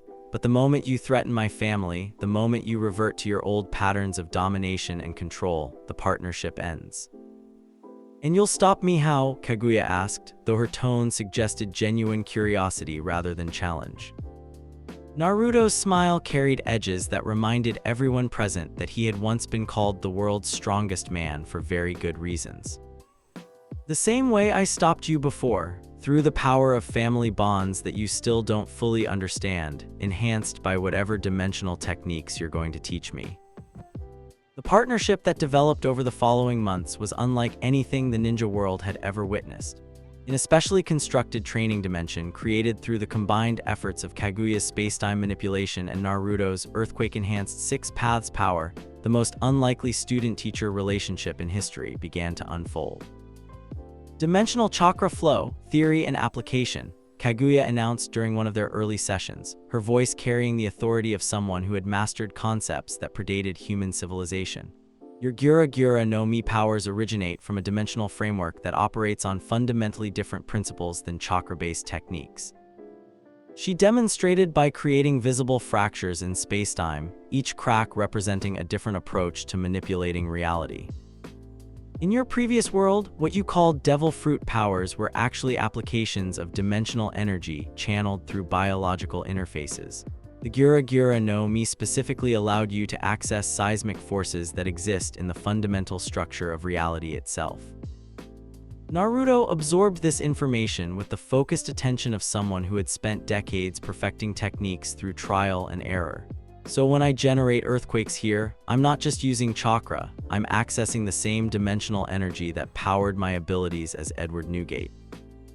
Precisely, but more than that, Kaguya continued, her Byakugan analyzing the energy flows around Naruto as he practiced. Your Conqueror's Haki represents something even more significant. It's the direct application of willpower as a force that can affect reality itself, independent of any specific power system. She gestured to the training space around them, where the laws of physics responded to their combined techniques in ways that defied conventional understanding. Haki in its purest form is the ability to impose your essential nature on the world around you. That's why it could break through my genjutsu, why it enhances your family members' abilities, why it serves as the foundation for everything else you do. Then the real question, Naruto said thoughtfully, is how to integrate dimensional energy, chakra manipulation, and willpower projection into a unified system that's greater than the sum of its parts. Now you begin to understand, Kaguya replied with something that might have been approval. Watch carefully. What followed was a demonstration of power integration that transcended anything either of them had achieved individually. Kaguya's spacetime manipulation served as the framework, Naruto's seismic control provided the foundation, and his Conqueror's Haki became the binding force that held the entire structure together. Dimensional tremor, reality anchor. The technique they created together didn't just affect the physical world, it created stable zones within dimensional space itself, areas where the laws of reality could be temporarily rewritten through combined willpower and energy manipulation. Incredible, Naruto breathed, feeling the technique resonate through every fiber of his being. It's like having the ability to create pocket dimensions where the rules favor my family's fighting style. More than that, Kaguya said, and for the first time since her original appearance, her voice carried genuine excitement. It's the foundation for defensive applications that could protect your family from threats that originate outside normal spacetime. Over the weeks that followed, their training sessions evolved from simple technique exchange to collaborative development of entirely new forms of power. Naruto's earthquake abilities were enhanced by dimensional anchoring that made them effective across multiple realities simultaneously. Kaguya's spacetime manipulation was strengthened by haki-based willpower that allowed her to maintain focus even when facing opponents who could disrupt her concentration. But the most significant development was personal rather than technical. "You're different," Hinata observed one evening as she helped Naruto process the dimensional energy fluctuations that resulted from his training sessions. More complete somehow. "I'm learning things about myself that I never understood," Naruto replied, his voice carrying new depths of self-awareness. "In my previous life as Edward Newgate, I knew I was strong, but I never fully understood why. The integration training with Kaguya is showing me that my power comes from multiple sources working in perfect harmony." He gestured to the family members around him, all of whom were participating in their own versions of the dimensional training. The Soul Singularity event didn't just transport my essence across dimensional barriers, it fundamentally changed the nature of what I am. I'm not just Naruto Uzumaki with Edward Newgate's memories. I'm something new, something that combines the best aspects of both identities while transcending the limitations of either. "And Kaguya?" Gaara asked, his sand responding to the dimensional energies by forming patterns that seemed to exist in multiple dimensions simultaneously. "How is she changing?" Naruto's smile was complicated, carrying understanding earned through months of working with someone who had once been their greatest enemy. She's learning what it means to be part of something greater than herself. For the first time in millennia, she's experiencing the joy of collaborative achievement rather than individual domination. That assessment proved prophetic when their training was interrupted by the arrival of a threat that none of them had anticipated. Momoshiki and Kinshiki Otsutsuki materialized in their training dimension with the casual arrogance of beings who considered themselves inherently superior to all other forms of life. But their expected targets, a weakened Kaguya and an isolated Jinchuriki, were nowhere to be found. Instead, they discovered a unified force that represented everything they had been taught to despise about lower-dimensional beings: cooperation, mutual support, and power that grew stronger through connection rather than consumption. Kaguya, Momoshiki announced with imperial disdain, "You will return with us to face judgment for your failures, and this hybrid abomination will be terminated for the contamination he represents." "I think not," Kaguya replied, and her voice carried an authority that made even her Otsutsuki kin pause in surprise.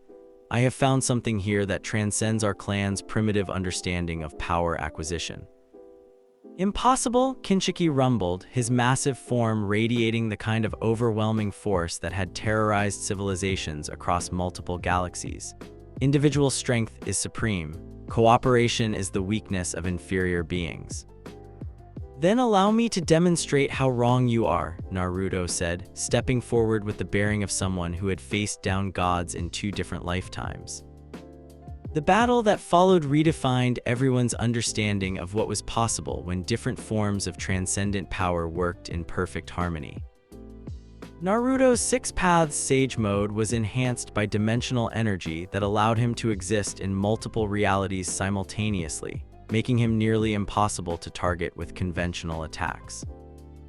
Kaguya's space-time manipulation was strengthened by haki-based willpower that prevented her opponents from disrupting her techniques through mental interference. Most importantly, their collaborative techniques created effects that neither could have achieved alone. Dimensional Tremor, 6 Paths Reality Storm. The combined attack that they launched against the Otsutsuki invaders was more than just destructive force. It was a fundamental restructuring of dimensional space that created zones where their enemies' energy absorption abilities simply didn't function. Momoshiki discovered that his Rinnegan couldn't absorb techniques that existed across multiple dimensional frameworks simultaneously.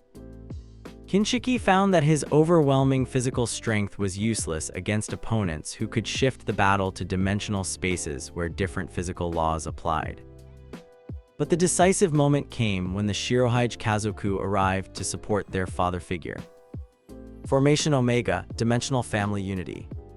The technique that erupted as Naruto's family joined the battle was beyond anything the Otsutsuki had encountered in their millennia of conquest.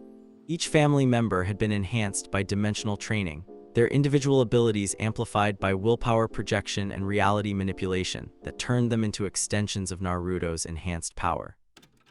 Hinata's Byakugan achieved trans-dimensional sight that could track opponents across multiple realities. Gaara's sand control transcended material limitations to become conceptual barriers that existed in the spaces between dimensions.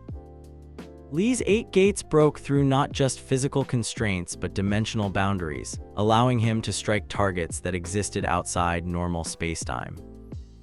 Shikamaru's strategic analysis evolved into temporal coordination that allowed the family to operate in perfect synchronization across multiple time streams. And binding it all together was Naruto's enhanced Conqueror's Haki, which had evolved through dimensional training into something that could impose family unity as a fundamental force of reality itself. "This is impossible," Momoshiki gasped as his energy absorption was overwhelmed by techniques that drew power from dimensional sources he couldn't access. "Lower beings cannot achieve this level of coordination." "That's your first mistake," Naruto replied, his voice carrying the patient authority of someone explaining fundamental truths. "We're not lower beings, we're evolved beings who learned that cooperation creates power that no individual can match." 6 Paths Tremor, Dimensional Sealing Array. The final technique that ended the otsutsuki threat was the ultimate expression of everything Naruto had learned about power integration. Six Paths Chakra provided the framework, dimensional energy supplied the binding force, earthquake manipulation created the containment structure, and Conqueror's Haki served as the unbreakable lock that held it all together. But more than just technical mastery, the technique was powered by the absolute determination of a family fighting to protect each other and the collaborative understanding between former enemies who had learned to work toward common goals. As Momoshiki and Kinshiki were drawn into the dimensional prison, their final expressions showed not just defeat, but genuine bewilderment at having been outmaneuvered by beings they had considered inherently inferior. In the aftermath of their victory, as the training dimension stabilized and the immediate threat was contained, Kaguya turned to Naruto with an expression that carried depths of gratitude and understanding. "You have given me something I thought lost forever," she said quietly. "The ability to grow, to change, to become something better than what I was." "You gave me something just as valuable," Naruto replied with characteristic honesty. "The knowledge to fully integrate all aspects of my power and the understanding that even former enemies can become family if they're willing to change." The dimensional partnership that had begun as a desperate alliance had evolved into something far more significant, proof that transcendent power was not about domination or individual supremacy, but about collaborative growth and mutual enhancement. As they prepared to return to the normal world, where the shirohaji kazoku would continue their mission of protection and unity, both Naruto and Kaguya carried with them the knowledge that they had achieved something unprecedented in the history of their respective realities. Power that grew through connection rather than consumption.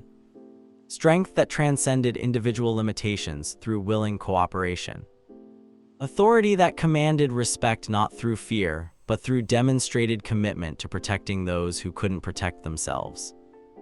The goddess and the earthquake emperor had found in each other the missing pieces of their respective understanding of power, and in doing so, they had created possibilities that would reshape the very foundations of what it meant to be truly strong. The age of collaborative transcendence had begun, and with it, the promise that even the most ancient and powerful beings could learn, grow, and become something greater than they had ever imagined possible. The morning sun cast golden light across the Valley of the End as two figures faced each other across the chasm that had once witnessed the legendary battle between Hashirama Senju and Madara Uchiha. But this confrontation would surpass even that historic clash in its significance for the future of the ninja world. Sasuke Uchiha stood atop Madara's statue, his Rinnegan and eternal Mangekyou sharing and blazing with the accumulated power of his years in exile. His Susanoo flickered around him like spectral armor, while Indra's chakra coursed through his body with the authority of the Sage of Six Paths' elder son. Across from him, Naruto Uzumaki stood with the bearing of someone who had transcended every limitation that had once defined him. His Six Paths Sage mode was enhanced by dimensional energy learned from Kaguya, his Conqueror's Haki refined through years of protecting his chosen family, and his earthquake powers evolved to affect reality itself. "Still playing Protector of the Weak," Sasuke called out, his voice carrying the bitterness of someone who had spent years watching others achieve the recognition he believed should have been his. "Still pretending that your borrowed power makes you worthy of leadership. Still believing that strength comes from standing alone," Naruto replied, his tone carrying the patient sadness of someone grieving a relationship that could have been. "Still thinking that power means the right to dominate others." Around them, the shirohaji kazoku had positioned themselves at strategic points throughout the valley, not to interfere in what both combatants understood must be a personal confrontation, but to ensure that no collateral damage would harm innocent civilians. Hinata coordinated dimensional monitoring to prevent Sasuke from escaping through space-time manipulation. Gaara maintained seismic barriers to contain the battle's effects. Shikamaru analyzed tactical patterns to anticipate Sasuke's strategies. Lee, Neji, Tent, Choji, Shino, Kiba, Yujiro, Killer Bee, and dozens of others formed a protective perimeter that demonstrated the scope of the family Naruto had built. But most tellingly, Sakura stood among the Kazoku rather than between the combatants, her choice made clear by her position among those who had chosen collaborative strength over individual ambition. "You had every opportunity to be part of something greater," Naruto said, his voice carrying the weight of someone who had tried for years to save a friend who didn't want to be saved. "You could have been my brother, could have helped build a world where strength protects rather than dominates." "I don't want to be your brother," Sasuke snarled, his Sharingan spinning with hatred that had festered for years. "I want to prove that individual power is supreme, that your pathetic family bonds are nothing but weakness disguised as strength." The battle that erupted between them was more than just a clash of techniques. It was a philosophical confrontation between two fundamentally different approaches to power and leadership. Sasuke's assault began with Indra's arrow, a technique that combined 6 paths chakra with lightning release to create a spear of pure destruction capable of leveling mountains. But as the attack streaked toward its target, it encountered something that defied his understanding of how power should work. Tremor Fist, Reality Anchor. Naruto's counter wasn't just a physical block, it was a dimensional technique that created stable space around him, making it impossible for Sasuke's attack to reach its target despite its overwhelming destructive potential. Impossible, Sasuke breathed as his ultimate technique simply ceased to exist upon contact with Naruto's dimensional barrier. "How can you just cancel my strongest attack?" "Because," Naruto replied, his voice carrying the wisdom earned through dimensional training with Kaguya, "I've learned that true strength isn't about overwhelming force. It's about understanding the fundamental principles that govern reality itself." The exchange that followed showcased the vast difference in their development during the years since the war's end. Sasuke's perfect Susanoo manifested in its full glory, a spectral warrior hundreds of feet tall wielding weapons that could slice through mountains. But when it brought its massive sword down toward Naruto, the attack was met by something that redefined everyone's understanding of what individual power could achieve. 6 Paths Sage Mode, Whitebeard's Authority. The transformation that swept over Naruto was the complete integration of every power source he had ever possessed. Natural energy from Mount Myaboku, 6 Paths Chakra from Hagoromo, Ninetales energy from Kurama, dimensional power from his cross-dimensional heritage, and Conqueror's Haki from his identity as Edward Newgate, all combined into a unified force that transcended the boundaries between different power systems. His truth-seeking orbs were infused with seismic energy that allowed them to affect not just matter but the space-time continuum itself. His 6 Paths techniques incorporated Haki that could impose his will on reality at the conceptual level. Most importantly, his connection to the shirohaji kazoku allowed him to draw strength from their absolute trust and unwavering loyalty. Tremor Orb, Dimensional Fracture. Naruto's truth-seeking orb didn't just strike Sasuke's Susanoo, it cracked the space around the spectral warrior, creating dimensional instabilities that made maintaining the construct impossible. "You're cheating," Sasuke accused as his perfect Susanoo flickered and collapsed under the reality-warping effects of Naruto's enhanced techniques. "You're using powers that don't belong to this world." "I'm using every gift I've been given to protect the people I love," Naruto corrected, his patience finally beginning to fray. "That's what strength is for, Sasuke, protection, not domination." The climactic exchange came when Sasuke, desperate to prove his superiority, activated a technique that combined all of his inherited powers into a single devastating attack. Indra's Judgment, Perfect Annihilation. The combination technique that erupted from Sasuke was beyond anything he had previously achieved. 6 Paths Chakra, Eternal Mangekyou Sharingan, Rinnegan abilities, and Indra's spiritual inheritance merged into a reality-destroying wave that sought to erase Naruto from existence itself. But what it encountered was something that Indra's philosophy of individual supremacy could never overcome. Family Unity, World Guardian Strike. Naruto's response drew not just on his own power, but on the absolute faith of every member of the shirohaji kazoku. Their combined will, focused through his enhanced abilities, created a technique that was powered by collaborative strength rather than individual ambition. The collision between Indra's judgment and family unity created a localized reality storm that threatened to tear apart the very fabric of spacetime.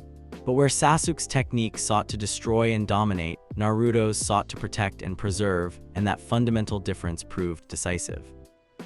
Sasuke's attack was overwhelmed not by superior force but by superior purpose.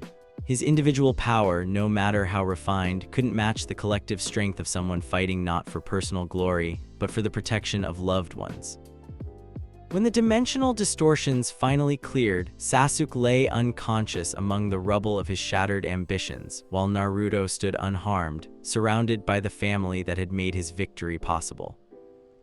"It's over," Hinata said softly, her Byakugan confirming that Sasuke's chakra had been exhausted beyond the point of continuing the fight. "Yes," Naruto agreed, kneeling beside his fallen former teammate with an expression of profound sadness. "It's finally over." The aftermath of the battle rippled throughout the ninja world as news spread of Sasuke's final defeat and permanent exile. But more significant than the military victory was what it represented, the definitive proof that collaborative strength was superior to individual power, that chosen family was more powerful than inherited bloodlines, that protection was a higher calling than domination. Within 6 months of the battle, the political landscape of the ninja world had been fundamentally transformed. Naruto's appointment as 7th Hokage was confirmed unanimously by both the village council and the Fire Daimyo, making him the youngest person ever to hold the position. But his leadership style was unlike anything the office had ever seen. Rather than ruling through hierarchical authority, he governed through collaborative decision-making that incorporated the shirohaji kazoku's principles of family-based unity. The Hokage's office became a place where every voice was heard, every perspective was valued, and every decision was made with the protection of family as the highest priority. The Ninja Academy underwent complete curriculum reform based on the Kazoku's training methods. Traditional emphasis on individual competition was replaced by collaborative skill development. Students learned not just how to fight, but how to support each other, how to build trust, and how to prioritize protection over personal glory. Other villages began adopting shirohaji kazoku principles in their own operations, creating family-based units that operated with supernatural coordination and unwavering loyalty. The 5 great nations entered an era of unprecedented cooperation, as leaders who had learned the value of chosen bonds began working together to address shared challenges. But the most significant change was personal. The wedding of Naruto Uzumaki and Sakura Haruno took place on a perfect spring morning in Konoha's central square, with the entire shirohaji kazoku serving as the wedding party and thousands of villagers celebrating the union of 2 people who had found in each other the perfect partnership of strength and compassion. Sakura had evolved far beyond the girl who had once chased after Sasuke with desperate infatuation. Under Naruto's guidance and through her own dedication, she had become one of the world's premier medical ninja, a strategic thinker whose insights were sought by leaders across the ninja world, and most importantly, someone who understood that true love was built on mutual respect and shared values rather than romantic fantasy. "You know what I love most about you?" she told Naruto during their wedding vows, her voice carrying clearly across the assembled crowd. "It's not your power or your position or your reputation. It's the way you see potential in broken people and help them become whole. It's the way you turn outcasts into family, strangers into siblings, enemies into allies." "And you know what I love most about you?" Naruto replied, his voice warm with the deep affection of someone who had found his perfect partner. "It's your strength that heals rather than hurts, your wisdom that builds rather than destroys, your heart that loves rather than hates. You make me better than I could ever be alone." The kiss that sealed their marriage was witnessed by a crowd that included not just Konoha citizens, but representatives from every major ninja village, former enemies who had become trusted allies, and most tellingly, Kaguya Otsutsuki herself, who stood among the shirohaji kazoku as living proof that even the most ancient grudges could be transformed into collaborative partnerships. 5 years after the wedding, the legacy that Naruto and Sakura had built together was evident in every aspect of the ninja world's development. Their children, Boruto and Himawari, grew up not as privileged heirs to power, but as active members of an extended family that included dozens of aunts and uncles who had chosen to be together rather than been born together. The Uzumaki household was constantly filled with the laughter and chaos of a family that spanned multiple generations and countless backgrounds. Boruto showed early signs of inheriting both his father's dimensional abilities and his mother's medical talents, but more importantly, he demonstrated the collaborative instincts that marked him as a true child of the shirohaji kazoku. His training emphasized not individual excellence but family support, not personal glory but collective protection. Himawari possessed her father's natural charisma and her mother's analytical mind. but her most notable trait was the way she could bring people together with the same effortless authority that had made Naruto a legendary leader. At the age of 5, she was already showing signs of being able to inspire loyalty and build bridges between different groups with instinctive skill. But the true measure of their success was not in individual achievements, but in the world they had helped create. The shirohaji kazoku had evolved from a small family unit into a global organization with chapters in every major ninja village. Their mission remained unchanged, protecting those who couldn't protect themselves, giving purpose to the lost, and creating bonds stronger than blood between people who chose to be together. Hinata had become the director of intelligence for the Allied Shinobi Council, her enhanced Byakugan and gentle leadership making her invaluable in preventing conflicts before they could escalate to violence. Gaara served as Kazekage while maintaining his role as one of Naruto's most trusted advisors, his transformation from monster to protector serving as inspiration for countless others who struggled with inner demons. Shikamaru had accepted the position of chief strategic planner for the 5 great nations, his analytical mind working in perfect harmony with Naruto's tactical instincts to create long-term solutions to international challenges. Lee led the International Academy for Collaborative Combat, where ninja from all villages learned the family-based fighting techniques that had revolutionized military cooperation. Neji served as director of the Hyuga Reform Initiative, working to transform his clan's traditions from hierarchical oppression to collaborative excellence. Tenten had established the Advanced Weapons Research Division, where traditional ninja tools were enhanced with seismic principles and dimensional technology developed through Kaguya's ongoing partnership. Choji managed the family support network, ensuring that every member of the global Kazoku had access to emotional support, practical assistance, and opportunities for growth. Shino coordinated the inter-village communication system, his insect networks providing secure channels for diplomatic correspondence that had prevented numerous conflicts through early intervention. Kiba led the Search and Rescue Division, his tracking abilities enhanced by family coordination making him legendary for finding lost people and bringing them home safely. Yujito and Killer Bee had established the Jinchuriki Support Council, providing guidance and protection for others who carried Biju, ensuring that no one would ever again suffer alone under the burden of being a living weapon. And at the center of it all, Naruto served not as a distant authority, but as the loving father figure he had always been, available to any family member who needed guidance, support, or simply someone who understood what it meant to carry great responsibility for those you love. On a quiet evening in late autumn, as Naruto stood on the Hokage mountain looking out over the village that had become the headquarters of the most successful peaceful organization in ninja history, he reflected on the journey that had brought him from lonely child to global leader. The memories of Edward Newgate were still there, integrated completely into his identity as Naruto Uzumaki. The wisdom of decades spent commanding the seas, the love for a crew that had spanned hundreds of loyal followers, the authority that came from protecting family above all else. All of it had found new expression in this world, in this life, in this chosen family that had grown beyond even Whitebeard's greatest ambitions. Big Brother, Hinata's voice came from behind him, using the title that had bound them together since childhood. Sakura says dinner is ready and the children are asking for bedtime stories.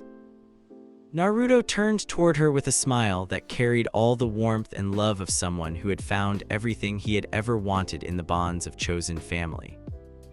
"Tell them I'll be right there," he said. "And Hinata, thank you for everything. For being the first to trust me, for helping me build this family, for never giving up on the dream that people could choose to love each other rather than just endure each other."